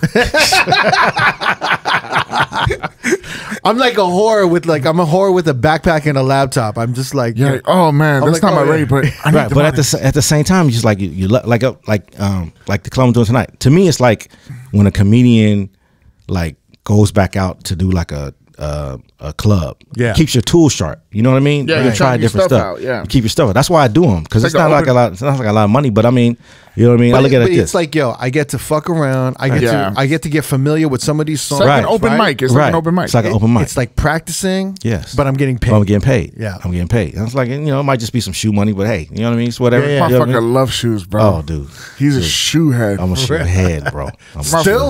Still. When is enough? It's never gonna be enough. It's never gonna be enough. I hit that limit. I was like, it's too much. What was it? 500. 500. Yes, you got over that. I don't even like. How many bedrooms are you taking up, dude? I don't know. I'm thinking. I got to buy a new crib, so I'm thinking about. All I'm thinking about is a record room, and a shoe room. That's all I'm thinking. And your records too. And your records too. I know you got a good collection. I do. I just sold my collection. I heard. Yeah, you heard that shit. Yeah. But I'm never. I feel so free. I feel free. Never. I'm always gonna have a shoe room and a record room. Always. You know what? I love. Like I sold my records, and I'm just like in my head, I'm like, I could live anywhere. Yeah. I could just live in Paris. Mind you, they were at his mom's crib. But in my head, I'm like, but that was the problem. When my shoes started taking over my parents' room, I was like, okay, you're getting out of hand, buddy. That's when I had to dial it back. I was like, my mom was so happy. She's like, oh, put them up here. This is nice. I'm like, nah. I can't say I'm getting more selective. I'm not just buying everything. I'm getting real selective. Like, I mean, there's only so much shoes you can buy at a point that they're the same fucking color. It's true. It's true. The Chicago one, it's like those prime colors. It's just there hasn't been any heat dropping either, right? Not really. I mean, the Dunks, the Futuras came out. The Born and Raised Dunks came out. There's some good shit. I'm on an Air Max. I'm on an Air Max trend right now. I love Air Max. I'm on my Air Max vibe right now. But they don't even make good Air Maxes like they did in 2012, 2013, 2014. I mean, the 90s, because I like Air Max 90s. So it's like that colorway to me, it's trying to come up with something. It's like the infrared. You can only do that. You guys got to be careful with these shoe collections and all this stuff that you have. Why? You know, I don't know. I feel like it's an easy target for women. Like, oh, this is a safe. He ain't going anywhere. He can afford shoes. He can afford this guy. His collection's at my house. Right. You like, dang, everything is here. This is the most stable, safe. Yeah, I used to have a joke about that because I'm a big dude. I'd be like, at least we're gonna eat. Like, you know what I mean? Like, at least this motherfucker eating good. Yeah, you don't want to date a guy like me. I'm too free. You can't hold me down. Nothing hold you down. Like you out, huh? I'll disappear. Like, the records are gone. I'm gone. If my laptop's not there, I'm free. I'm off. That's the thing. That laptop. Yeah. That's the only thing holding me down. I love it. If she got my backup drive at her crib, I don't know. Then she how do I make a escape with it? You're running out the window with your laptop. So that's the thing, ladies. You got to get the hard drive as a DJ. The hard drive. That's you're leaving without this. Right. Oh fuck. He's all good. He's got a shoe collection. He's got records. He's good for a while. Yeah, and he's not moving. It's hard to move that too quick. Yeah, that's me for life. Like and really with records, I'm trying to get all the records that I had back in the day that somehow I don't have anymore. So when I go, I'm trying to get all my prints, like everything I had then. You know what I mean? That's stuff like that. You know, The obsession. Stuff that my dad had. You know what I mean? That I wanted. It's the nostalgic shit. It's the nostalgic shit. Yeah. So wait, I want to go back to you starting out the DJ. Yeah. Right. So okay. So yeah. So we're doing this, and everybody's got Dodger fever like right now. Manny's just going nuts, and I think Manny Wood. So you've been doing a couple of these. Yeah, I did that one series. I think we won that series. I did the next playoff series. So what were you playing? Like, dude, you know what I'm saying? Like disco, like how disco, the good vibe. I mean, because you know, like you're playing the Gap band. I met Tiger Woods. I met the movie Aaron Brockovich. I met the real attorney's family from that movie down there. So it's like I'm making all these connections. Now I'm starting to do parties in Malibu. Now you're doing private events. I'm doing private events. Okay. You know what I mean? I'm meeting all the players because they're coming in and hanging out afterwards. You know what I mean? So it's a good your boy's like, wow, this is working out. Oh, it's working out great. Everyone want to be on his floor. Yeah. And then so then the beauty is there was like other floors, and they had this DJ. I don't even know what his name was, but he was becoming a prima donna. They wanted him to DJ up top with one parking space. He was trying to ask for 2 parking spaces. What the fuck? What? So I don't know. And then so they asked me could I pull it off? I was like, no doubt. Easy. So can you imagine losing a job for a parking space for for an extra parking space? So I just said, bro, yeah, it was. I was like, yeah, I can do it. So was there a DJ at the time? Yeah. Okay. So there was a DJ doing music, but he's actually still there. His name is Patrick. He was a sound man. He didn't really want to DJ. He didn't want to DJ the games. All right. He didn't want to DJ. He just knew what to do. He just knew what to do. And at the time, taking it to another level. And at the time, they weren't opening up the playlist as much as they were opening the playlist. So it was just a basic. So they were seeing what was going good at these parties at every level, right? Right. So I started meeting all the security. I'm coming in. Yeah. This other person. And you were called Severe at the time? I was called Severe. They asked me could I do this with one parking space. I was like, yeah, no doubt. So I called up 2 other DJ friends, and I said, look, this is what we're gonna do. I'm gonna meet you down at the bottom. I'm gonna bring my Suburban. We're gonna tow a trailer. You put all your gear on the trailer. We're gonna pull in, use this one parking spot, then we're gonna flip the trailer up on top of the Suburban. Easy work, done. I said we're gonna eat good, make some money, and then watch the baseball. Went on for like three other series. The following year, they called me back. Same thing. Beginning of the season, I'm doing the same thing. Wow, so you had your own kind of like mobile DJ crew. Yeah. And you were doing you were doing every floor.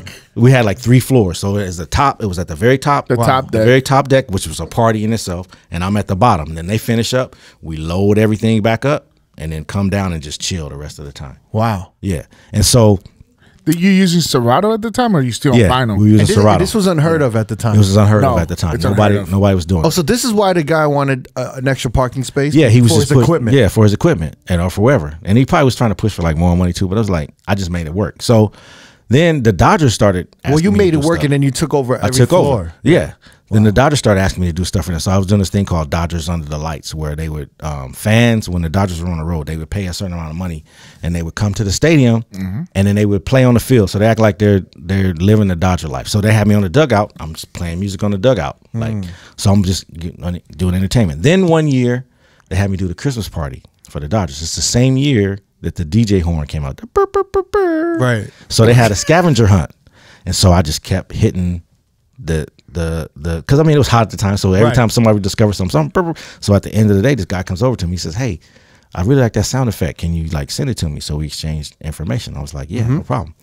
It's funny because I was it was like probably Thanksgiving time. I was in New York on vacation, just chilling. Right. And he hits me up like for the sound effect. So I sent him that sound effect and a couple others. And I said, are there any openings? And he said, as a matter of fact, we're looking for a DJ. Are you interested? Wow. So I'm like, yeah. So I immediately shut down my vacation and I switched my like website to like all my Dodger picks I had taken, Tommy Lasorda, Tiger Woods, everything. I put it on my, because you know they're gonna do crazy. They're gonna vet you. They're gonna vet me out. Right. So now, wow, that's smart. So I shut it down. I called my IT pro. I was like, make these changes right now. So I came back home.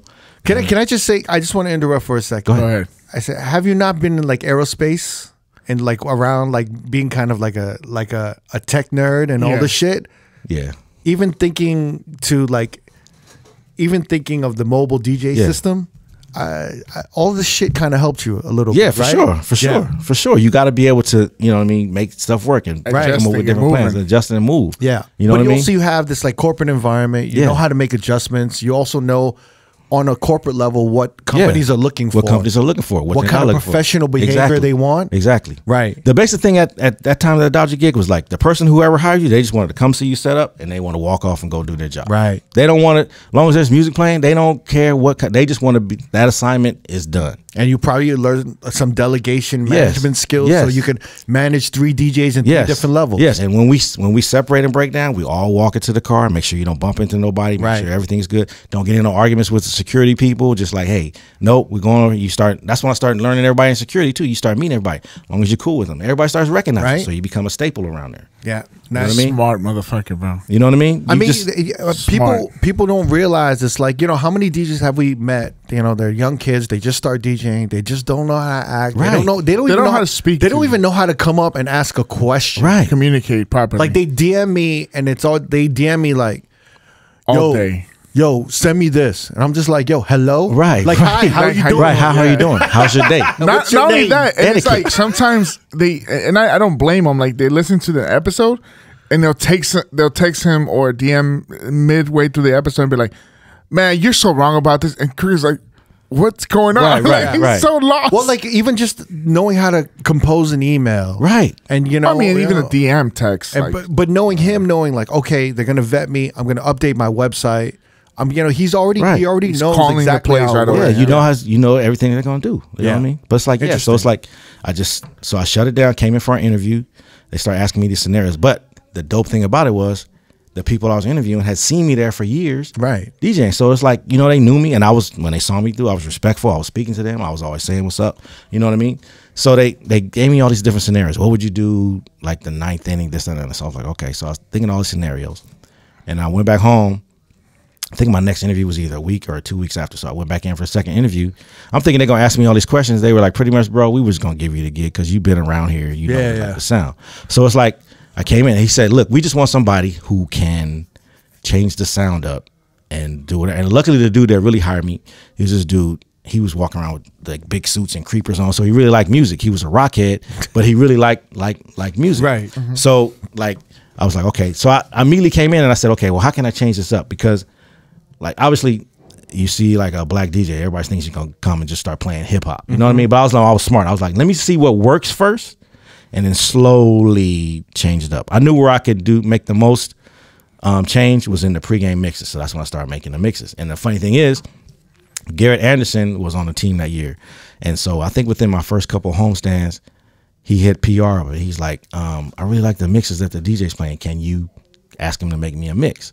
And then how much? So the PR comes up to me and they say, Garrett Anderson wants you to make him a mix. He wants to know how much. I'm like, tell him I don't want any money. I just want to meet him. Because at the time, the DJ was hands off from like the players. It was like, so I was like, no, I just want to meet him, take a pic. So they're like, okay. So they said, I made the mixes. And they said, be down here at this time tomorrow. So I came in, I went down. There was nobody in the locker room. Then James Loney comes in. And I'm talking to James Loney. James Loney, though. That's the first Dodger I met. Then Garrett Anderson comes in. So I meet Garrett Anderson. We talk and they say, yeah, we really like the music that you're playing. And like even the other players in MLB, they say they come here and they like the music. So I'm like, okay, thanks. So dope. So I went up to do my job. And I'm playing in the middle of the game. The PR comes over with an envelope. It had $500 in it. Wow. And everybody's looking like, what did he give me? And I was like, I just gave him some mixes. And everybody's like, you're giving money in baseball is kind of crazy. Oh, it's like you're paying off the ref. Yeah, like you fucking. So all Pete Rose over here. Yeah. All the media's looking at me and everybody working with. They were like, what's going on? Here's your cut. Yeah. Right. So so I told him, I said, look, okay, and I want to give him something that's just straight hip hop because at the time his walk up song was Looking for the Perfect Beat. So I was like, he must like hip. So I said, look, I'm gonna send another mix. I don't want any money. I just want to send him some more music. Yeah. Send him the mix, same thing, another $500. Wow. So I started making this relationship with like the players because one year I told PR, they were like, they kept PR would send up the song request. And you know, everything back then was little this and a lot of that. And then like, so they have the songs all messed up. Like they wouldn't know the titles of anything. Right. So I said, look, why don't you let me come down to spring training? I can get an idea of what the players like. and I can make it easier for you. That way you don't have to, I take you out of the process. I can find out what they're talking about, what they like, and I'll make it easy. So one year I went down, and then all the players like gravitated to me. So that's when I started being more hands-on with the players. So I go down every like spring training. Even like the media was like, well, why are the players so nice with you? And then like they treat us like, I'm like, look, I'm talking to them about music, something that they're interested in. I'm not trying to tear them down like in the paper when they like mess up. 5. What did you do? Right. Right. I was like, we're talking about music. You know what I mean? So it became like this ritual. Like I would just go, and then like on spring training, I'm at the locker rooms talking to Matt Kemp and like Andre Heath about music. Like that's like, oh, like they just break out the iPads. Like, I'm thinking about this. I'm thinking about that. So it became like this dope, like a little thing. Research game. Like a research game. Now, you know what I mean? At the time, was this kind of like ahead of the time? It definitely was. It was. It was. This is 2009. Yeah, it definitely was. It definitely was. Yeah. It definitely was. Yeah, I remember still baseball. So it's like I had to slowly change it to do it. Like I still had to come in with like the Inner Sandmans and do. So like stuff. at the time, what would you think? What's another team that would have had a DJ doing what you were doing like this at the Dodgers? Anyone or not? I would have think it would have been the Yankees, but when the Yankees came to town, like one year they wrote in the New York Times that I had the best music at any stadium. Wow. So you think you're one of the first DJs to like really kind of Wow. Yeah, bro. A lot of stadiums don't have that. You gotta think about it. Baseball is such an old man's game. It's America's pastime. It's they still have like older people in charge. That they still have the old rules from the '60s and the '70s. It's changing a lot. Give me the term though. What do you think? You were the first DJ to DJ at a what? Like a? Do you think a sports? I just general. No, because here's the thing. LA, we have. I'm just trying to grasp. When did like sports franchises? I think as a city, we've been ahead of it because you got Vic One, you got Mosky, you got everybody. Chris. We have that here. We had that here. I think Dodgers was like kind of like late, like a little bit late to the game. Mm-hmm. You know, so I helped enhance that. But I think what it was before was it was not.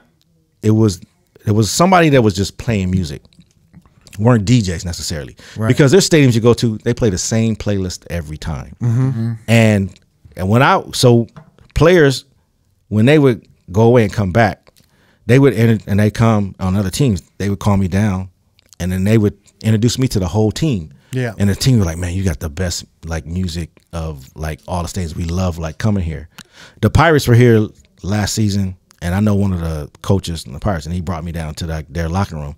And man, they're all telling me, "Oh man, can you play this? And can you do it?" And so I do like the little thing. I watch like the players, like because they're not really supposed to dance, but you can see them like kind of like vibing. Moving and vibing and different things. But every time I talk to a player, like especially someone who like when Mookie first came, and then when Jason Abrams first came, they're like, "Yeah, man, I couldn't wait to get here because the like vibe is so different." Even Tommy Fent, you hear like different articles where they say Dodger Stadium figures it out. Right? But that's the thing. Like, the word gets around. Like the best catering in MLB is at the Yankee Stadium, and everybody knows that shit. So when they talking about him and the music, it's a different vibe. Yeah, I mean, if they say I'm number one in MLB, I don't really like. Whatever. Number one. He's being modest. You know what I mean? Number one in MLB. Huh? I mean, that's what they. But he's probably the more known like. He's out there as the Dodgers DJ. Like when you go there, like Severe is there. Yeah. So it's different. Like if you go to a Diamondback game or Boston Red Sox game, I've never seen them highlight their DJ like the way that. That's going to be the title of your episode. Number one DJ in MLB. You're number one DJ in MLB. You got to, you got to stand on. But I mean, I take. What did the kids say? You got to stand on business. Stand on business. Right. I mean, with that big ass ring that they gave you for the 2020 World Series. I take it serious. I take it serious. He's not even showing off the ring. You know what I mean? I'm gonna make a real arrogant looking cover. Put his face in the ring and all. Let me see the ring. Can you pass me the ring, bro? This is nice, boy. It took us 30 years to get this shit. Yeah. Wow. Oh my god. Trying to get another. We're trying to get. And this is DJ Severe. Yeah. This shit is crazy. That's a flex. That's a flex. That's a beautiful ring, man. Thank you, man. Yeah. I haven't broken it out or all season. When we first won, I was rocking it, but it just chills now. So you're like 4 years in. This is like your first year DJing for the Dodgers. Yeah. And everyone's warming up to you. You're getting in with the players. Yeah. And was it kind of difficult to navigate the operations? Like with the, or you just, it just kind of, Okay, so you know, because it seems complicated to have someone in your ear and DJing and getting everything ready. It is, but because thank God you had Serato. Yeah, and mind you, I've been through 3 producers. The person who hired me got fired my first year. They still brought me back because I was like, oh, this dude is out of here. Like, I'm out of here too. Right. But no, they were like, we like what you're doing. So I mean, but it's a steady recreation and meeting, which is where those people skills come to, because every year there's a high turnaround. So I'm meeting the same people. I'm meeting different people in the same positions all the time. And then trying to say, okay, let's do this. And it's like you accept people's visions and you just kind of go with it. Like whatever, like if someone tells me to play something, I figured out which each of my bosses like, you know what I mean, try to like play that stuff. Try to make sure that I'm still doing what it is my vibe is to kind of know. Sometimes you have to just kind of like intermingle everything together, like to make it work. You know what I mean? Which is it's still the same thing. It's like playing for all these people, like 50,000 a night, and just like trying to just like stay fresh and like stay on and like, you know what I mean? And but I love it. It's stressful, but I love it. So the first year you did it, was it stressful or were you just happy? It was stressful because I can't even tell you. Like I tried to come in thinking, okay, this is like when I think it was the TTM like came out, and I was trying to use that in there. Didn't work because at the time there's no space for turntables, so I had to just like work off of clicks, because Click Effects is this machine or this program that allows you to fade in and out of tracks fast. Oh, so you didn't even have a DJ set? I didn't have a DJ. The first year. They gave me when the Pioneer, after the first DDJ came out, I told my boss they bought me one. So then now I got a little more action. When was that though? What year was that? What was the what is it, the S9? Yeah. That's No. 15. Oh, you're talking about like controller. a controller. Oh, the controller. That has to be 11, Yeah. 12? So they bought me one probably like a year after. So then now I have a so DDJ. 2 to 3 years in, you were just DJing off of their system. Off of their system, and then an instant replay machine. And so, but it was just your DJ mind that was my DJ mind, working it different. You were trying to bring in the Rain 57 and you said it didn't work? No, I tried to bring in the first Serato mixer. What was the first Serato mixer? The TT. It was the Rain. It was the Rain 57. But mind you, I'm trying to do it with just a laptop and the mixer. Internal, and it wasn't fast enough. Really? Yeah, no, because I have to. So that's why Click with the mouse was like faster. But now you bring in a controller. Okay, yeah. Now I got 2 to 4 decks. I can stack whatever I need to stack to like go. You know what I mean? It made it a lot easier, and it also improved my timing on different things. You know what I mean? Because now it's catching up with my mind and what I have to be ready for, and then listening to the producer here, listening to the organ player behind me, and then like knowing what element is like coming up. You know so what I mean? every year that you were doing this, you were thinking of ways to like expedite and execute everything better, and just like enhance it. Interesting. Yeah, that's great. What are you using now? I have the Rain. The Rain 1? The Rain 1. And actually Jimmy Jam, who's like a friend now because of Dodgers, he came like a couple of weeks ago. Jimmy Jam and Terry Lewis? Yeah. The producer? Yeah. He's like my friend now. Crickets, man. Why you try to sneak that? That was because that was some real LA. That was shit. the most LA shit you've done. Because he saw my Rain. He's like, hey, I'm getting the new Rain. I need you to come like teach me. And then he got the Rain dude on the line. He's like, hey, I need you to get Severe a new Rain. Yeah. Blah blah blah. To do oh yes, I'm getting the new Rain. That was some real nasty. Yeah, that's real. Dropping that name there. Drop something on the floor there, Severe. Yeah, Jimmy Jam's like he's like Jim. You mean Big J? That's crazy. Yeah, he's like my homie now. We talk like. Do you talk to the players? Like, I remember when Mookie got to the Dodgers, he wanted to learn how to DJ, and I think at the MD I said, "You gonna go teach him or what?" Yeah. So he came in, and sometimes I go down to I haven't done it this season yet, but he set up a Rain down there, and so I would go down there and like DJ a little bit. Mookie, like he's trying to learn. He's just like slamming songs, like different things. I mean, but you know, he wants to learn. He's more of a selector. He's more select. Yeah. So I got a question. Like, what's the toughest years? Do you remember? Like, was there any years that were just really, really tough? Yeah, the first years when we weren't playing, and you get to like August and it's hot, and we're like, you're down, and you know we're not coming back. Like, and the team is just like suspect. It's like those are the hard. You get into that heat, and it's just like we're not gonna win. Yeah. Those are the hardest years. Now, the hardest things I've ever had to do was when we lost the World Series.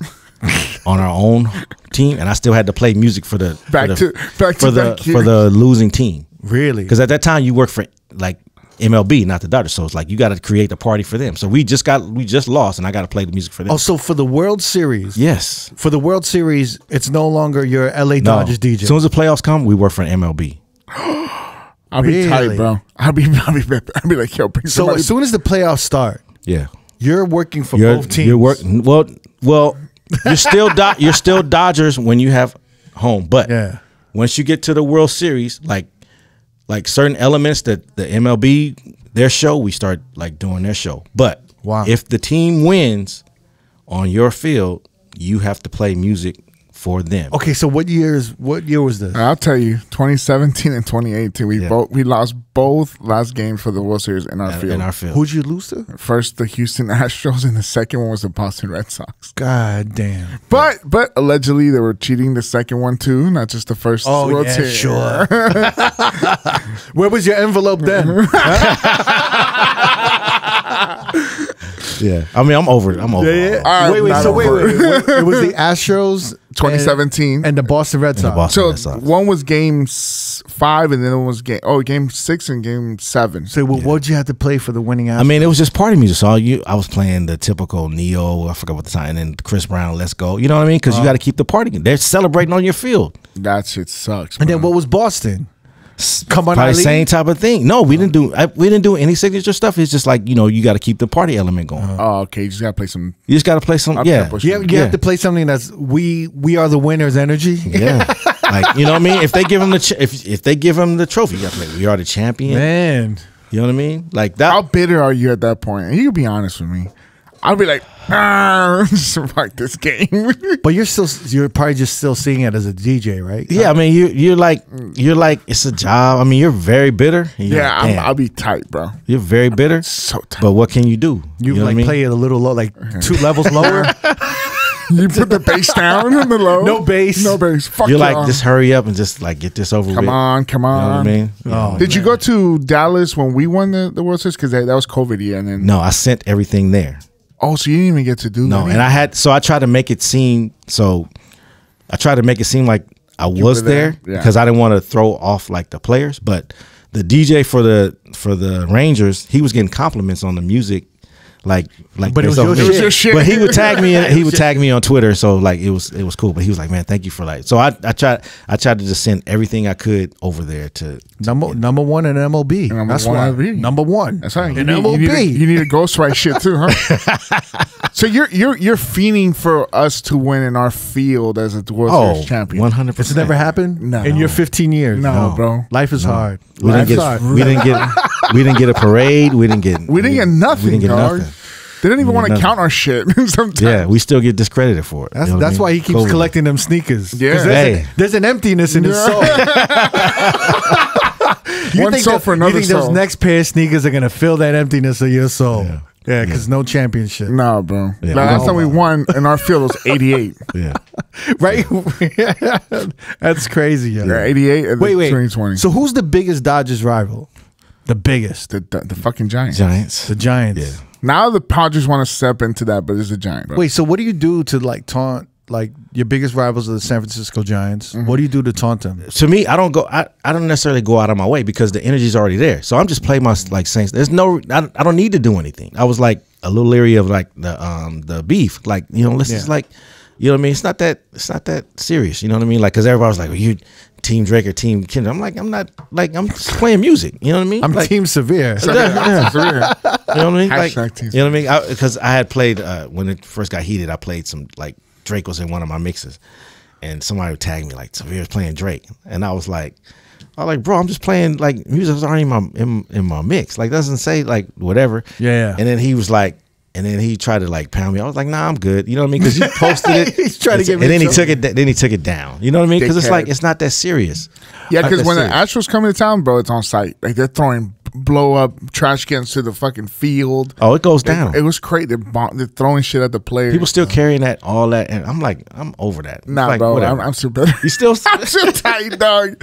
The way they cheated everybody, not just the Dodgers from the World Series. They cheated the Yankees. They had Aaron Judge. He had a phenomenal year, but one dude from the Altuve from the Astros beat him for the MVP, and I thought. I thought that was Aaron Judge's year. Look, I look at it like this. I'm like fuck beat that. him. Like that's the best thing to do is beat him. Nah, fuck you know what I mean? Even like from an organization standpoint, it's like, look, we look at ourselves and we hold ourselves to a higher echelon, and I like that. You know what I mean? That's what comes with being, you know. But I used to go up there and boo fucking Barry Bonds. So you're not gonna. The thing is, I'm selective. I'll be like, were they in the 2017 roster? No, okay. Yeah, they get a pass. They get a pass. And there's nobody left on that team except for Altuve and Bregman. And yeah, that's it. Everybody else is. But now it's like they go to other teams, they get booed when they come here. It's like, you know what I mean? But Correa did some dumb shit. He said some shit. And so he did. Correa's an idiot. He did. That's also one of the dope things too, because you asked was like how long I've been a Dodger fan. So it's like for me to like go to the press box and be able to talk to Fernando like every day, and then like or Hershiser, and then like the old players that come, like that's to the like I can like that's like my friend. So it's like I could talk to Oral. When you say Fernando, you mean Valenzuela? Yeah, he's right there every day. I just pounded him yesterday. He just keeps name dropping. Jimmy Jam.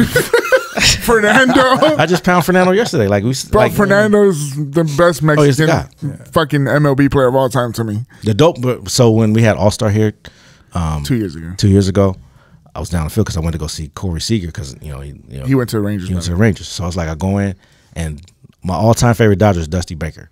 All time. I mean, I guess all time. So I'm like, I see Dusty, and they're like, because he's a coach at the time. Yeah, he's with the Astros. He had the dopest. We had the dopest like 20-minute conversation, and he's like asking me where I grew up, and he started naming like cats that ran track at John Muir. He's like, I mean, y'all used to beat our ass. They used to talking about Snoop and then like music, and that was just like the dopest conversation to have, because he's like, you talking about like my real favorite. That's my favorite all-time Dodger. Nah, I can't pick my favorite Dodger because I'm like, I grew up with too many, like Matt Kemp, Andre Ethier, like all these guys were like childhood, like, you know what I mean? Like it was Kobe, and then it was like Dodgers to me. There was I never liked the Kings, and I was just like, yeah, I feel you. So, but I mean, like even to like talk to Rick Monday like nightly after like about baseball is dope. He just keeps name dropping. So we brought him here to name drop on us. But I mean, it's dope. That's one of the dope things about it. Like to like these, because you're still a kid. Yes. Yeah. So I'm saying it's still the inner child, and you still comes out. Yes. You'll keep going, right? You want to keep this. Yeah. And then the catering should just vanish from your other three. Is your boy still catering? No, he left and went. He works at Lucille's Barbecue now. He's like oh wow. He worked there a couple years, and then like that was it. Oh, wow. The grind was a lot for him. It was I'm telling you, this baseball is a grind. Yeah. It's a grind. It's 161 games. Yeah, so 81 home games. Sometimes 10 in a row. Sometimes it takes up 2 weekends. Yeah. You know what I mean? But you in there, like, you know what I mean? It's like it takes a toll on your family life. It takes a toll on a lot of stuff, man. And then the Saturday to Sunday game is fucking brutal. The turnaround, because the Saturday game is from 7 to 11. Yeah, and then the next morning, I'm back at the stadium at 9 o'clock. Have you ever tried to like get like a protege and like mentor them and to take over some days or something? So I have one person, this DJ Joe. He fills in for me if I take like time off, but I try not to like take stuff off. Like if I get like a big gig, like sometimes I'll go do it, like a wedding or something. Right. Now then I'll plan. But like for the most part, I'm in there. You know what I mean? And you must be doing a ton of private events, right? I do, but like now within my business, Rosie, I just pass it on. You know what I mean, like I can cover, and then still have some. So you still kind of have this like mobile DJ business, like that LLC is still the same. Yeah. And so you have a crew of DJs that you just You know what's the funny thing? Yeah. You know what's the funny thing for me, and this is crazy. Yeah. It's kind of a gift and a curse.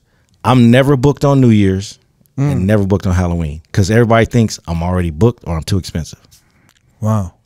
I mean, hopefully we're playing the World Series this year, Halloween, so you're booked up. Well, I'm like I always take like a backup gig for like New Year's because somebody else like, man, it's severe, I can't do this job. Will you do it? And then when I go do the gigs, like I never like say like if someone just says do a gig. I did this boat party for one of my boys, maybe like 2 months back, and I was just a feeling. He didn't tell him like who I was or anything, so it's like I show up and they got all this nervous energy and this and can he do it? This and this ladies like you know what I mean on my head about this that and the other, and I'm like one of my friends was in the parking lot. He was like, Severe? He was like, you doing this? I was like, yeah, because I mean, I just like to fill in.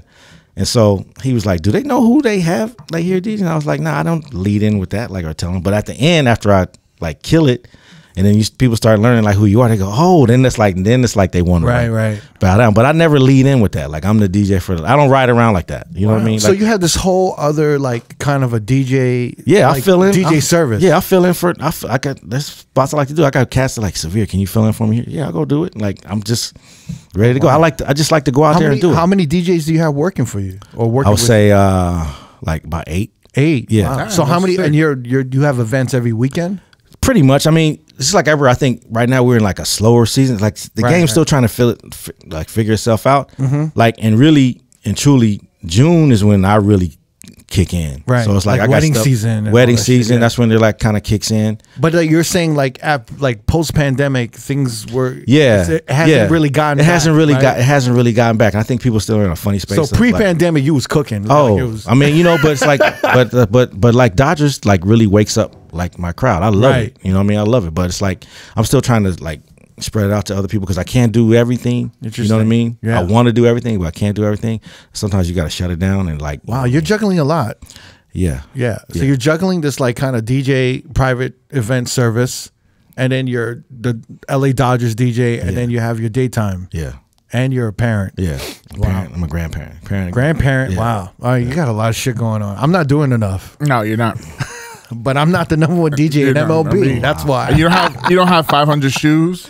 You know what I mean? I'm free though. See, I'm free. Free like a bird. Nah, bro. Every time I'm like, I go to the game, I would look up. I'm like, I'm down here, but the service in the stadium sucks sometimes. I'm like, I'm down here. I'm like, oh, you crushing. Like, I'll be texting them and shit. And I tell everybody, hit me up when you get there, especially like, you know, all my DJ brethren. You know, hit me up. I appreciate it. You know what I mean? I love when he highlights a lot of the DJs that go to the game. Yeah, for sure. So wait, if he's at a game, is he allowed to go in the booth or no? No, my booth is shut down until like after, and it's like shut down because it's like everybody's in there. The PA announcer's here, the soundman's here. It's basically because some other people hit me up like, people come. That's the first thing I don't understand. People will text you 24 hours a day all the time. As soon as they come to the stadium and start calling you, like, why are you calling me? If you hear music playing, who you think is playing the music? Yeah. And then they say, well, I want to come and hang out. Like, it's not that it's not the club. Yeah, it's a control room. It's a control room. Yeah. I text them, I'm like, oh, good mix. But I know the raw. I know my raw. I'm like, yeah, it's like people don't realize it. Like, can you come out? Like, look, if you want to check me out before, you got to come early enough so I can step out and then say what's up. Or you got to wait till after the game. You know what I mean? He's like, all right, you're in the control. You got some food in the control room? Yeah. I'm like, yo, you need water or something? If you want to bring you a drink, let me bring you a drink. Like, it ain't that type of party. You know what I mean? Yeah. You know what I mean? I wish, but you know, it's not that type of party. That's dope. Well, one of these days, maybe I'll go to a game. I gotta take your baseline though. You gotta say with the brokies. You got to come down. The brokies. You gotta come down, bro. Wait, what do you play for Asian people at Dodger Shut Stadium? up. You play Pilo? Ain't got a price to pay. California on my license plate. We just had Cape or Korean night, was just like last night. So it was a lot of BTS. But like what I was just saying, what happened to BTS? Because we had Rise there last night and they did like a little dance routine. Seems like K-pop might be here today, like gone tomorrow. Is BTS still around? I think it's a niche. It's a niche fan base. It's a niche, okay. So you really gotta. They could just be getting older.